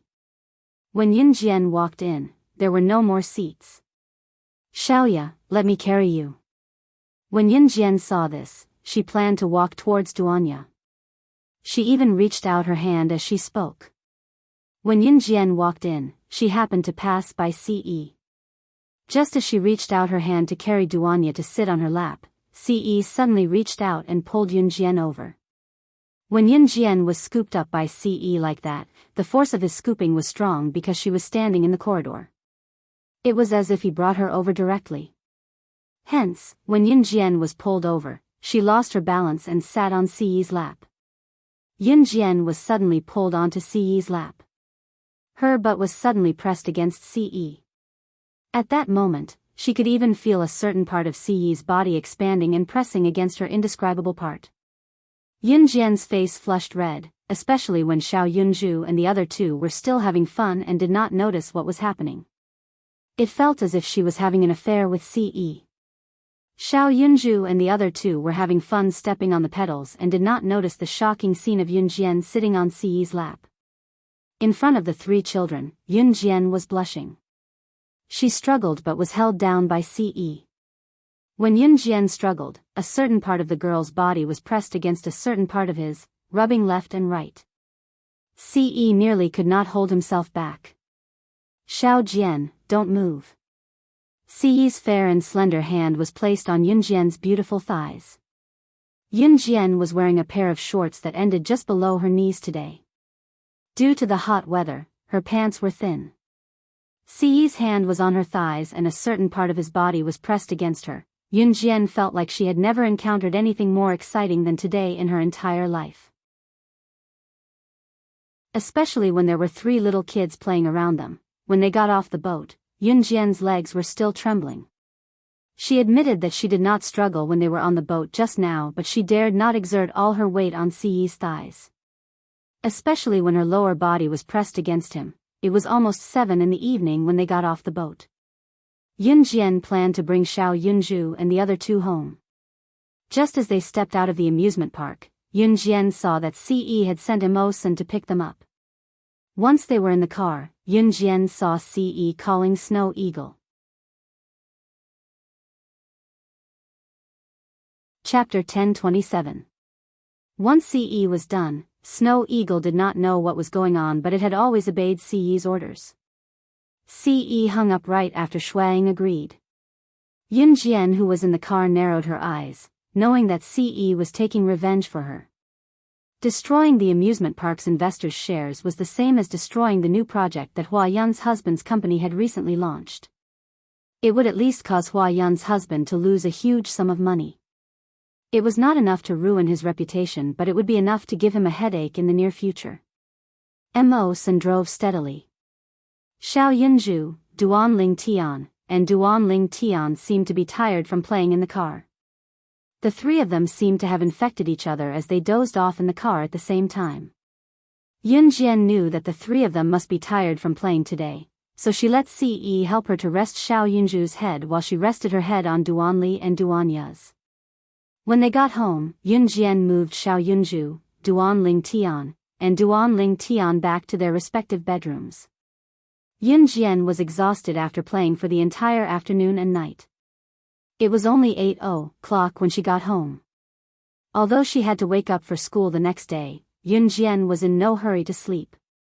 On the other hand, Huayun brought her son, Hu Qixiang, home in a huff and shoved her son to the nanny in exasperation.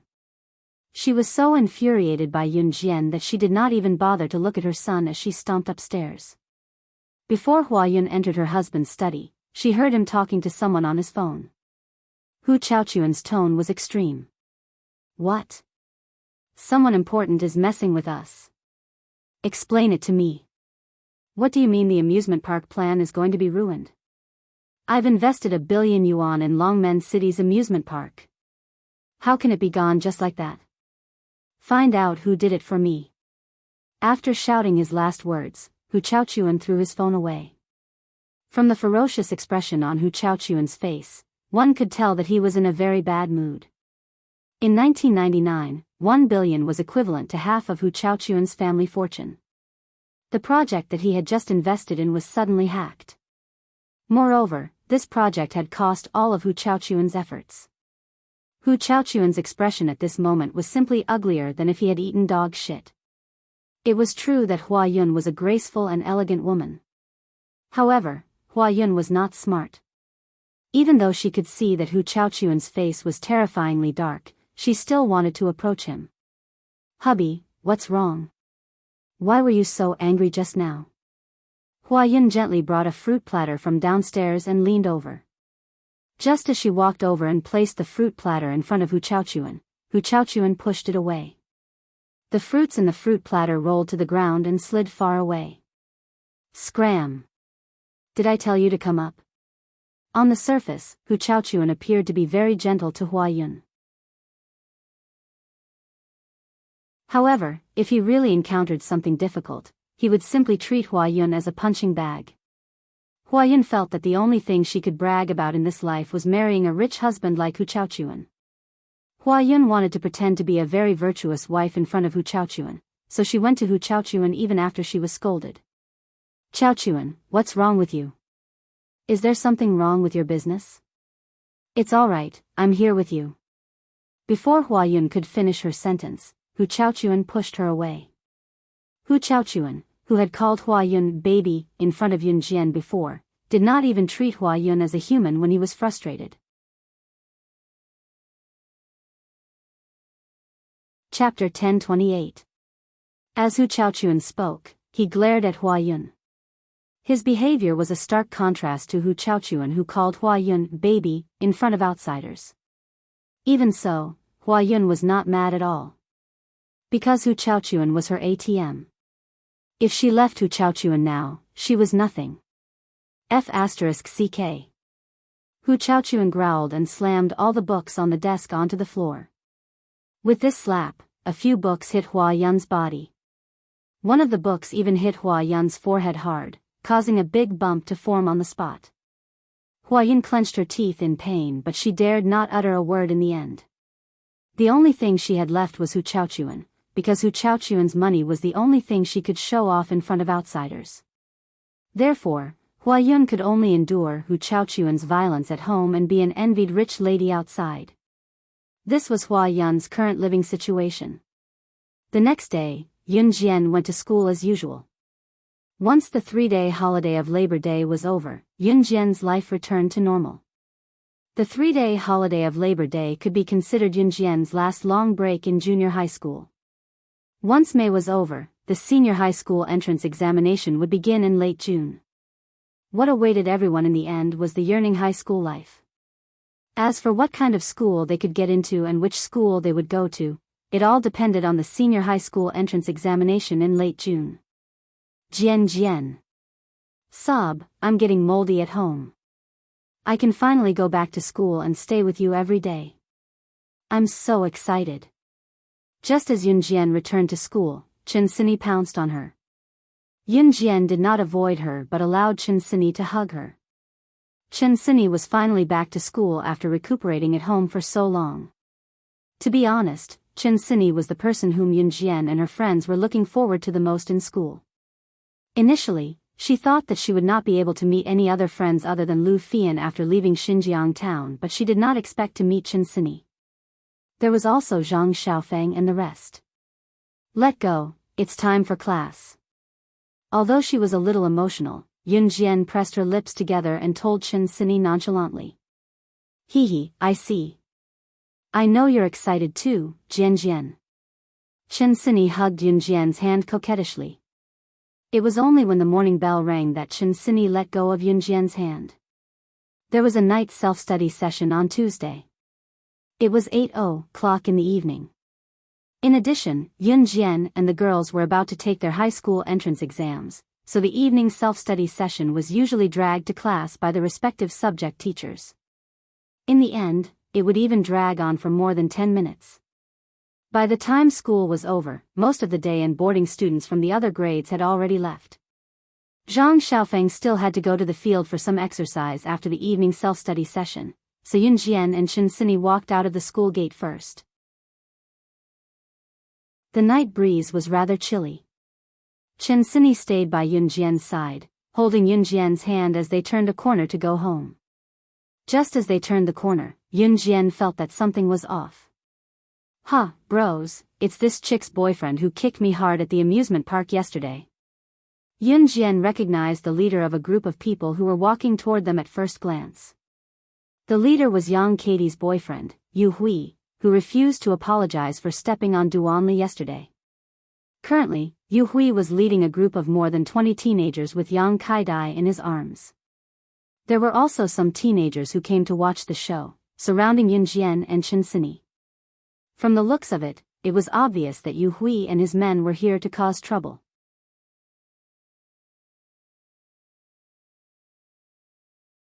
Chapter 10:29. Yu Hui was indeed here to cause trouble. After being kicked by CE yesterday, he felt like his internal organs were about to be destroyed. To Yu Hui, he had never suffered such humiliation in his life. However, considering that CE was too strong, he took his girlfriend, Yang Kaidai, and ran away first. If he couldn't win, he would run away. This was Yu Hui's habit. Of course, he buried yesterday's incident in his heart. After being kicked so ruthlessly, how could Yu Hui let it go? Luckily, Yu Hui asked his brothers to investigate and finally found out that Yun Jian was studying at Longmen Yizhong High School. Yu Hui was amazed at how powerful his influence was. He was actually able to find Yun Jian's school in such a short period of time. At the same time, he didn't forget how Yun Jian dealt with Yang Kai-dai yesterday. It seemed like this girl had some skills too. Hence, Yu Hui took advantage of the fact that CE wasn't around today to bring his 20 brothers and planned to intercept Yun Jian here. 20 people against one girl, he didn't believe that they would lose. Yu Hui's group of school hooligans, if they were bullied by anyone, even if it was just a little bit, they would make a big fuss out of it, as if they were going to die. Today, Yu Hui brought 20 people to surround Yun Jian and teach her a lesson. Yo, Yu Hui, I didn't expect these two girls to be so pretty. Haha. The group of 20 hooligans surrounded Yun Jian and Chen Sini in a corner. One of them was dressed like a hooligan and had a yellow mohawk hairstyle. He sized up Yun Jian and Chen Sini from the corner of his eyes. He looked as if he wanted to see Yun Jian and Chen Sini naked. Brother Haitian, it was this damned woman who framed me yesterday. She even slapped my beautiful face until it was swollen. You have to take revenge for your younger sister. Yang Kai-dai also stood up and covered her face as she spoke. Looking at Yang Katie's pitiful expression, it was as if she was really the victim. The brother Hai Tian that Yang Kai-dai mentioned was the young man with the yellow mohawk. The young man's name was Wang Haitian, and he was the most powerful one among the 20 or so punks. Yang Kai-dai also got to know this group of gangsters who she thought were very powerful because she was dating Yu Hui. It was also because of this group of people that Yang Kai-dai was so arrogant to the outside world. That was because she felt that she had a backer. Hee, they actually dared to bully our little sister Kai-dai. Of course I will help you, teach them a lesson. Wang Haitian walked up to Yun Jian and Chen Sini like a ruffian and sized them up with narrowed eyes. Not only were the 20 over brothers that Yu Hui had brought with him, there were also some people who came to watch the show after hearing that there was going to be a gang fight. The people around them were mostly students. However, when they saw Yun Jian being surrounded by Wang Haitian, Yu Hui and the rest, they all shook their heads and sighed. It seemed like the two girls who were surrounded were done for today. The students around them were not from Yun Jian's school, but from Wang Haitian and Yu Hui's school. Therefore, none of them knew that Yun Jian was Team Monarch/God. At that moment, Wang Haitian was looking at Yun Jian's voluptuous breasts with perverted eyes. So beautiful. There was actually such a beautiful girl in this world. Little girl, are you scared? Hee, if you let me touch your breasts, I'll let you go. How about that? Wang Haitian put forward such shameless words. As he spoke, he even whistled, pretending to be very domineering. How do you want to die? Chapter 1030. The people standing around had thought that Yun Jian would beg for mercy, lose her face from fright, or hug Chen Sini in fright and cry out what to do. This was how a normal girl would react when faced with such a situation. But what about Yun Jian? She didn't follow Wang Haitian's words. Instead, she asked Wang Haitian, how do you want to die? Are you kidding me? The current situation was that Yun Jian was surrounded by Yu Hui, Wang Haitian, and the rest, and they were about to gang up on her. She was a girl, but not only was she not afraid, she even looked at Wang Haitian and the rest and said such words. Wasn't this asking for death? It was fine if Yun Jian wasn't afraid, but why didn't the girl standing beside Yun Jian have any sense of fear? Chen Sini was standing beside Yun Jian, but just like Yun Jian, she didn't show any signs of fear in front of Wang Haitian and the rest.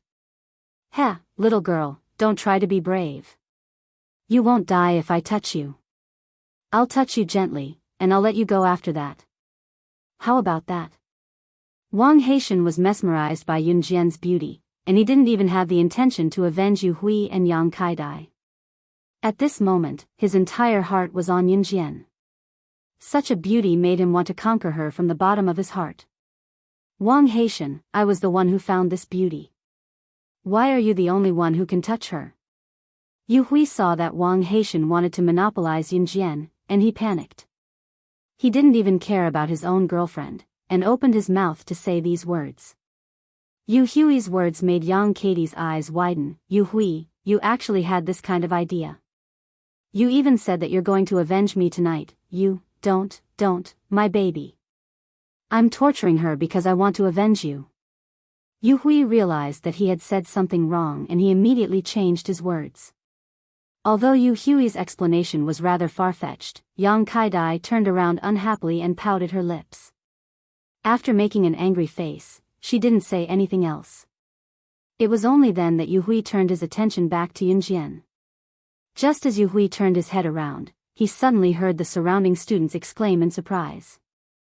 Oh my god, this girl, she actually carries a knife with her. Yu Hui's attention was attracted by the noise. He turned around in surprise and saw Yunjian pulling out a butterfly knife from her pocket. With a swift flick of her hand, the butterfly knife was caught in Yunjian's palm. Seeing Yunjian's proficient posture with the knife, everyone present was slightly stunned. In the next second, they heard Yunjian's lips curl up. Her red lips moved up and down slightly, and the hand holding the butterfly knife tightened. Then, she pointed the blade of the butterfly knife at Wang Haitian and the others. Don't talk nonsense. You want to gang up on me, right? Get your weapons and come at me together. I don't have time to talk nonsense with you bunch of trash. The moment Yunjian whipped out the butterfly knife was enough to send chills down people's spines. After all, she was a girl, how could she carry a knife with her? However, when Yunjian finished speaking, the group of people led by Wang Haitian were dumbfounded. What did this girl say? She wanted all of them to come at her together?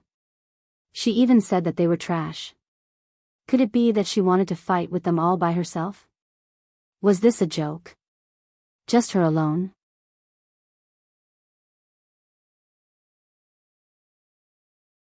Chapter 1031.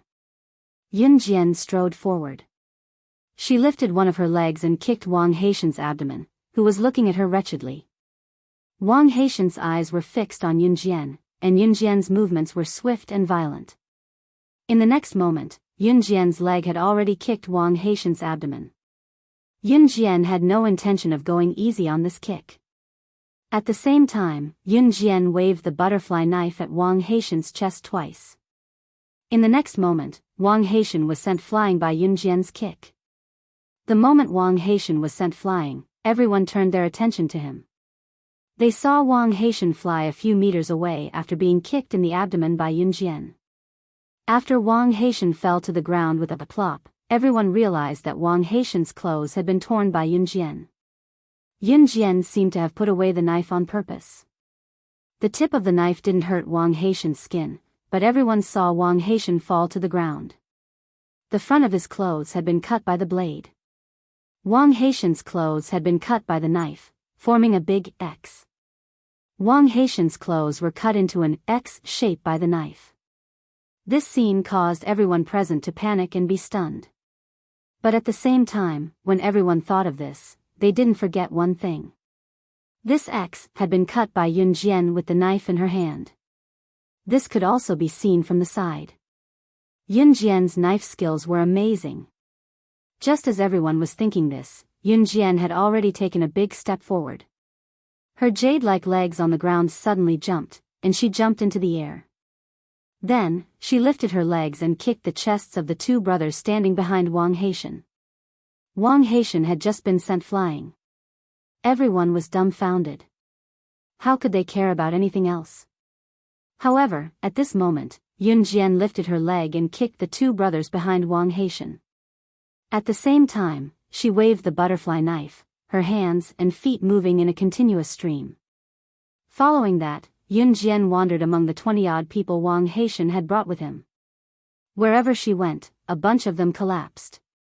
In less than half a minute, it was so fast that this group of people didn't even have time to react. The surrounding students who were watching the show saw Yunjian ruthlessly kick the last one, Yu Hui. When Yu Hui was sent flying, Yunjian's footsteps followed closely.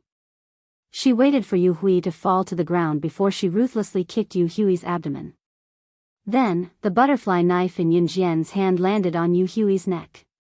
When they recovered from their shock and turned to look at where Yun Jian had passed by, they saw that each of the hooligans who were sprawled on the floor had an X slashed across their chests.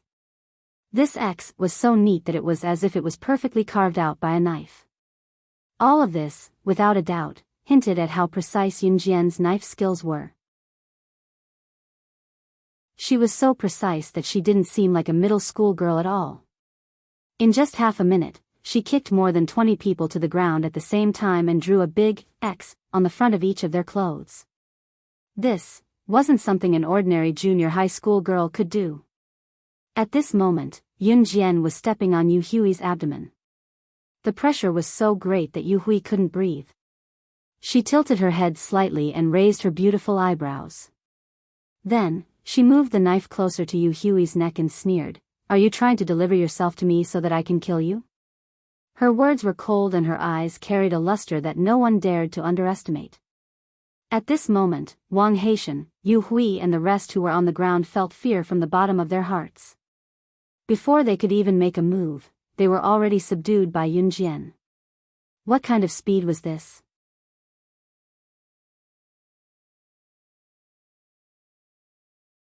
Chapter 1032. Yun Jian's words shocked everyone present. Especially Yu Hui, who was being stepped on by Yun Jian. Although Yu Hui usually liked to act cool in front of girls, when he was being threatened with a knife and stepped on, he was scared out of his wits. Yu Hui swallowed a mouthful of saliva before he spoke in a trembling voice, "Please take the knife away. All of this is not my fault, it's Yang Kaidai, she was the one who threatened me. If you want to kill, then kill her, it has nothing to do with me. It has nothing to do with me." Yu Hui was really scared. At the same time, he suddenly hated his girlfriend, Yang Kaidai, to the extreme for instigating all these things. If Yang Kaidai didn't say that he would take revenge for her as a man, he wouldn't have brought his brothers here to look for Yun Jian. And he wouldn't have been held by Yun Jian with a knife. Yu Hui thought that with more than 20 of his brothers, how could they not be able to deal with Yun Jian? Unless she wasn't an ordinary person. She was an assassin in the movies, an agent. But he was wrong. He was ridiculously wrong. She actually managed to subdue all of them by herself. Yu Hui. You actually. As Yu Hui's girlfriend, Yang Katie's heart trembled when she heard such words from Yu Hui's mouth. At a critical moment, her boyfriend actually said, "It's not my fault, if you want to kill, then kill her." Yang Kaidai couldn't breathe for a long time after hearing Yu Hui's heartless words. "Are you done?" Yun Jian raised her voice, raised her eyebrows, and sneered. When Yun Jian shouted, Yu Hui was so scared that he immediately shut his mouth. Yun Jian smirked coldly, and sneered at Yu Hui again, "No matter what, you brought so many people to surround me today, this is the truth, if I don't give you a gift in return, it would be rude." As Yun Jian spoke, she increased the force on her feet. Yu Hui, who was being stepped on by Yun Jian, almost spat out a mouthful of white foam. I beg you, let me go." Yu Hui's eyes were only left with a pleading look. Only then did he realize Yun Jian's cruelty. Just as Yun Jian moved slightly, and the butterfly knife in her hand was getting closer and closer to Yu Hui's neck, no one dared to stop her. "Over there. Damn it. The people from other schools want to gang up on our Yun Jian, did they ask for our permission? Let's go, let's kill those people, how dare they bully Yun Jian." A loud voice was heard, and not long after, Zhang Xiaofeng and Zhang Jian led a group of people and rushed over from the corner. This group of people was no doubt the students from Longmen First High School. When they heard that there was a gang fight and the target was Yun Jian, Zhang Xiaofeng and Zhang Jian led a group of students who idolized Yun Jian to the core and rushed over like headless flies. "Master."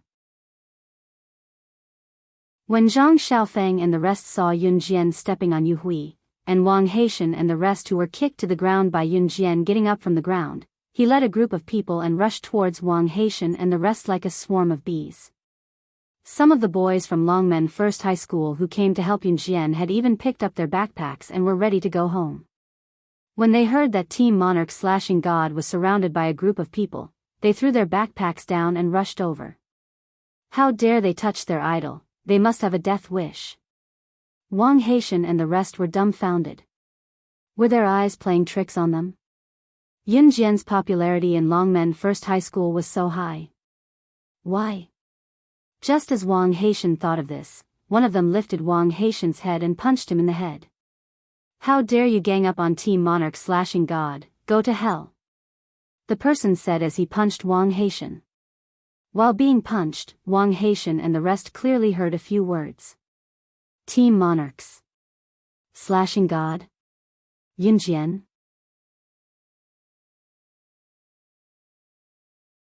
Chapter 1033.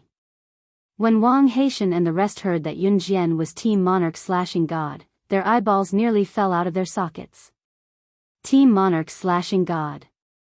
She was now a legend in Longmen City and even the entire Zhe province. Many of the boys in the school had even made Slashing God their goal and idol. It was no exaggeration to say that Slashing God was an existence that could be heard but not touched to Wang Haitian and the rest. When Wang Haitian, Yu Hui, and the rest of them nearly fainted from the shock when they heard that such a legendary figure was the same person who had taken down all 20 of them single-handedly just now. They were Slashing God's fans too.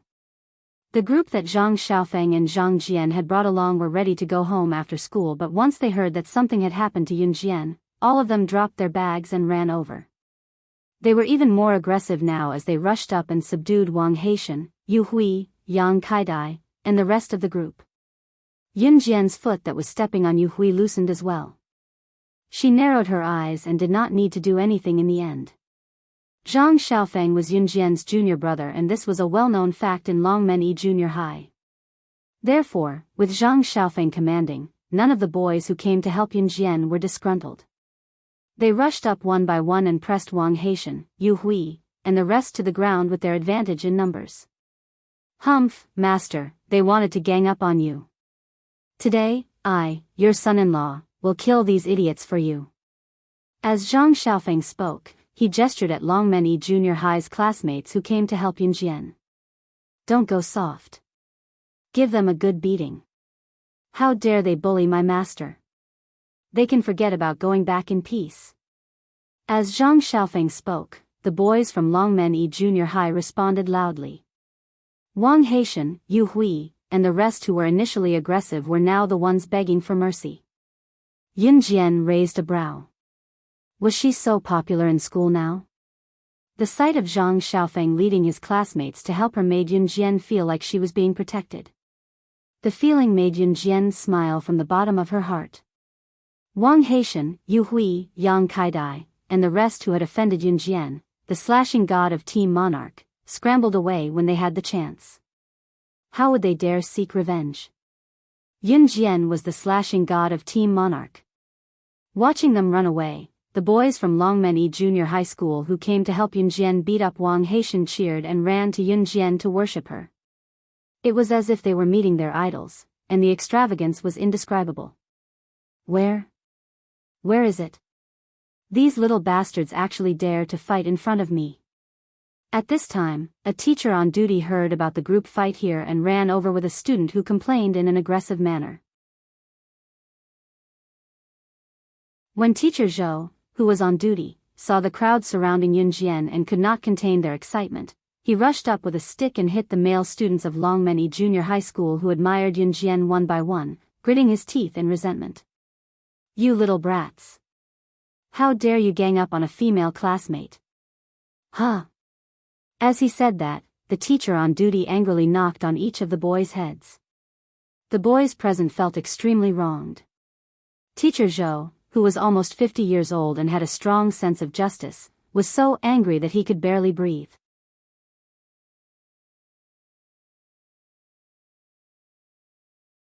Chapter 1034.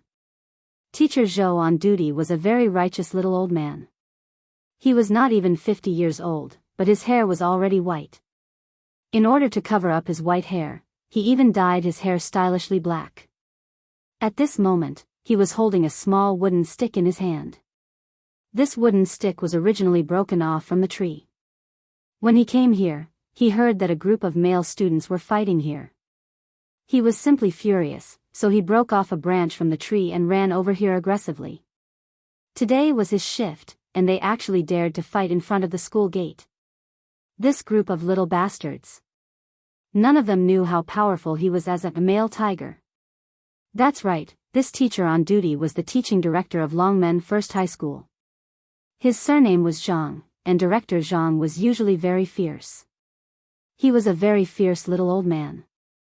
Moreover, he liked to go to extremes, so the students in school gave him a nickname, Male Tiger. It meant that once Director Zhang caught something, he would not let it go no matter what. He had to find out who was right and who was wrong. Just like the tiger, he would not let go of the prey that he had set his eyes on.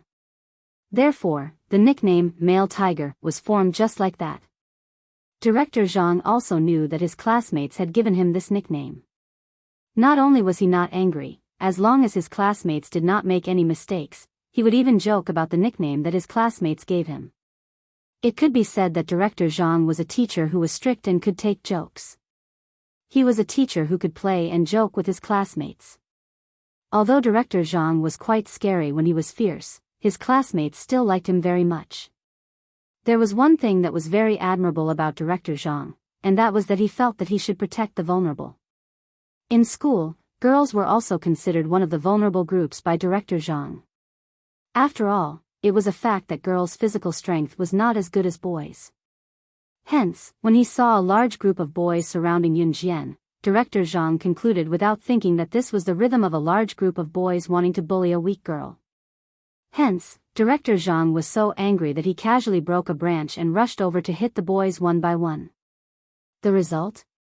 When he angrily hit all the boys, this girl actually said, "It's not their fault, I was the one who started the fight." Really? She was the one who started the gang fight? Director Zhang was stunned on the spot. He looked at Yun Jian in a daze, holding the small wooden stick in his hand. He looked like he couldn't believe it. Getting into a gang fight would be punished by the school. Yun Jian knew that as well. What's more, Zhang Xiaofeng had brought this group of people because of him. Yun Jian, on the other hand, had always been protective of her shortcomings. If someone respected her, she would return the favor tenfold. This was her principle. Where is he? What if they didn't bully you? Then, that group of people, what about them? Director Zhang was not someone who could be easily fooled. He looked around and said to Yun Jian, "Little girl, if you get bullied by these guys, just tell me. I guarantee that they won't dare to bully you again." Director Zhang thought that Yun Jian was afraid of telling the truth because she was bullied by the boys around her, so he opened his mouth to speak. However, Director Zhang had just opened his mouth when Yun Jian interrupted him. "I chased them away." As she said that, Yun Jian's red lips curled up into a smile. At the same time, she gently swung the butterfly knife. This butterfly knife was smoothly closed by her and then placed into her trouser pocket. "What? Chased away by you?" Director Zhang obviously did not believe Yun Jian and was about to retort when Yun Jian interrupted him. Just as he was about to say something, the voice of the student who was watching the show but didn't participate in it came from the side. This student was obviously not from Longmen First High School.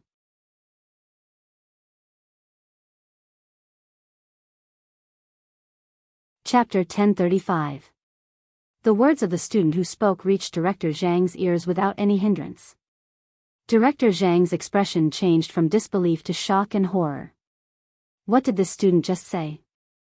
This girl, Yun Jian, whom he thought was being bullied by the boys, defeated more than 20 boys all by herself?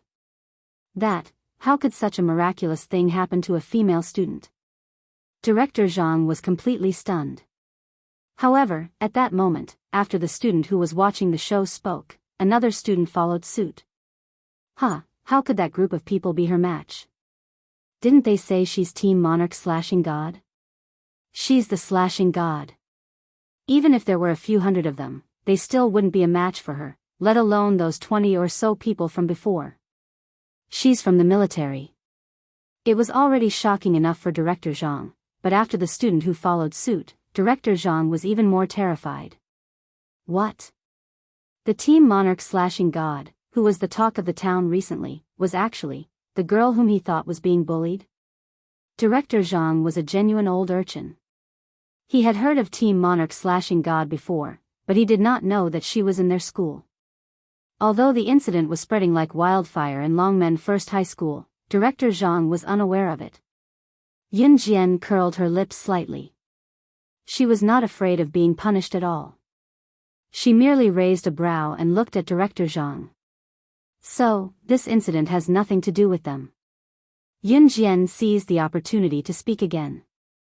When Yun Jian said that, the boys present were very touched. Could it be that Yun Jian wanted to shoulder all the responsibility alone? Although Yun Jian was the cause of the incident, everyone did make a move in the end. If they were caught in a gang fight by the teachers, they would be severely punished. So, can we disperse now? Yun Jian's red lips curled up slightly as she spoke to Director Zhang again. As she spoke, her eyes flashed with a different color when she looked at Director Zhang. In 1999, there were not many cases of girls fighting. Girls in this era were very reserved, especially when it came to fighting with boys. Even in the current era, such cases were rare. Director Zhang had been a director for so many years and had never encountered such an incident. The corners of Director Zhang's mouth twitched. Because of the shock just now and the fact that he was a little confused at the moment, he paused for a moment and then said in a daze, "Huh? Oh. All right. Let's disperse." At that moment, Yun Jian's eyes were sizing up Director Zhang.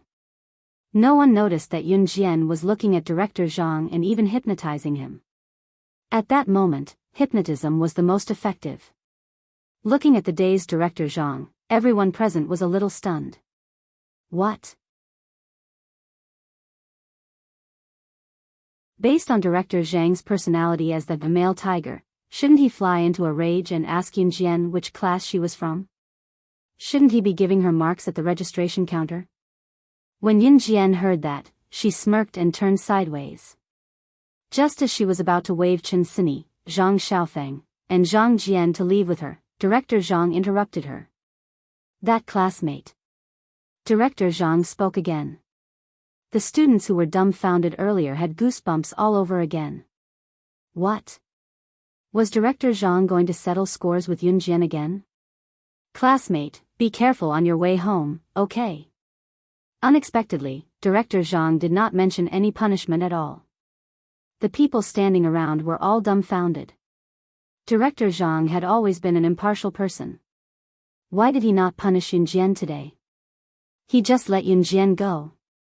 In the end, the students could not figure it out. Hence, they unanimously concluded that it was because Yun Jian was Team Monarch/God.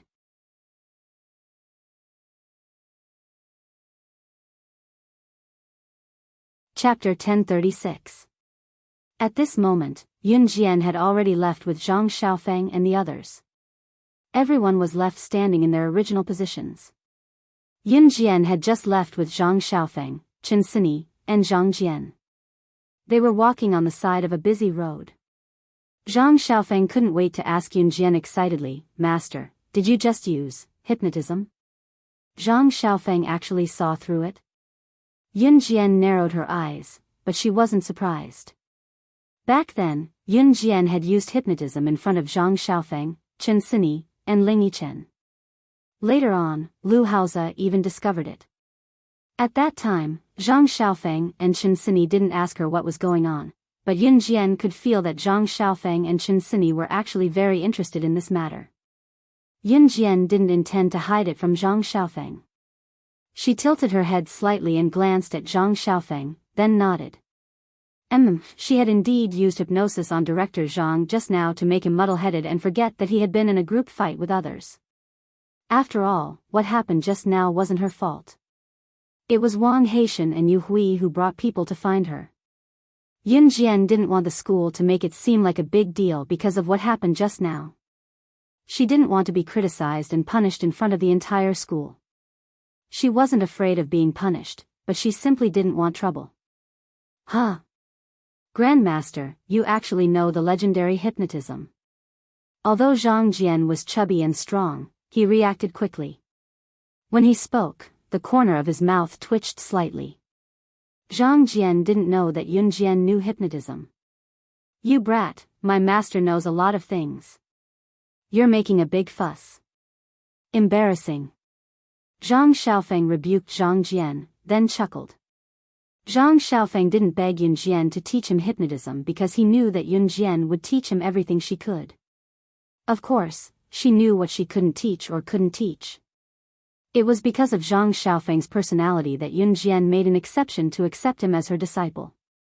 Finally, they parted ways at the intersection. Time passed in the blink of an eye. After May Day, Yun Jian returned to her normal life. The beginning of May passed, Qin Yiru and Gu Yunjian's wedding day. On May 21, 1999, Qin Yiru and Gu Yunjian's wedding. Although it was Qin Yiru and Gu Yunjian's second marriage, it was the first time they felt the excitement before their wedding. In the past, no matter if it was when Qin Yiru and Yun Gang were forced to marry, or when Gu Junjian was forced to marry Hua Yun, they didn't feel this way. At that time, they felt as if someone who had nothing to do with them had gotten married. However, a few days before the wedding, Qin Yiru and Gu Junjian were extremely nervous. Seeing that the wedding day was approaching, Gu Junjian had already booked a hotel. The wedding would be held at the hotel on May 18, 1999. There were 3 days before the wedding. Qin Yiru was staying at home. Every day felt like a year. On one hand, she was looking forward to her wedding with Gu Junjian because she knew that Gu Junjian was sincere to her. On the other hand, she was a little scared. After a failed marriage, all women would have the same fear of marriage as Qin Yiru. Even if they hadn't experienced their second marriage, many women would have the same fear before marriage. They were afraid that the man would treat them badly. These days, Yun Jian asked for leave and stayed at home to accompany Qin Yiru. You're tuning into the Biyao's Wuxia Chronicles YouTube channel. Don't forget to subscribe and join us on this journey to catch the most captivating stories.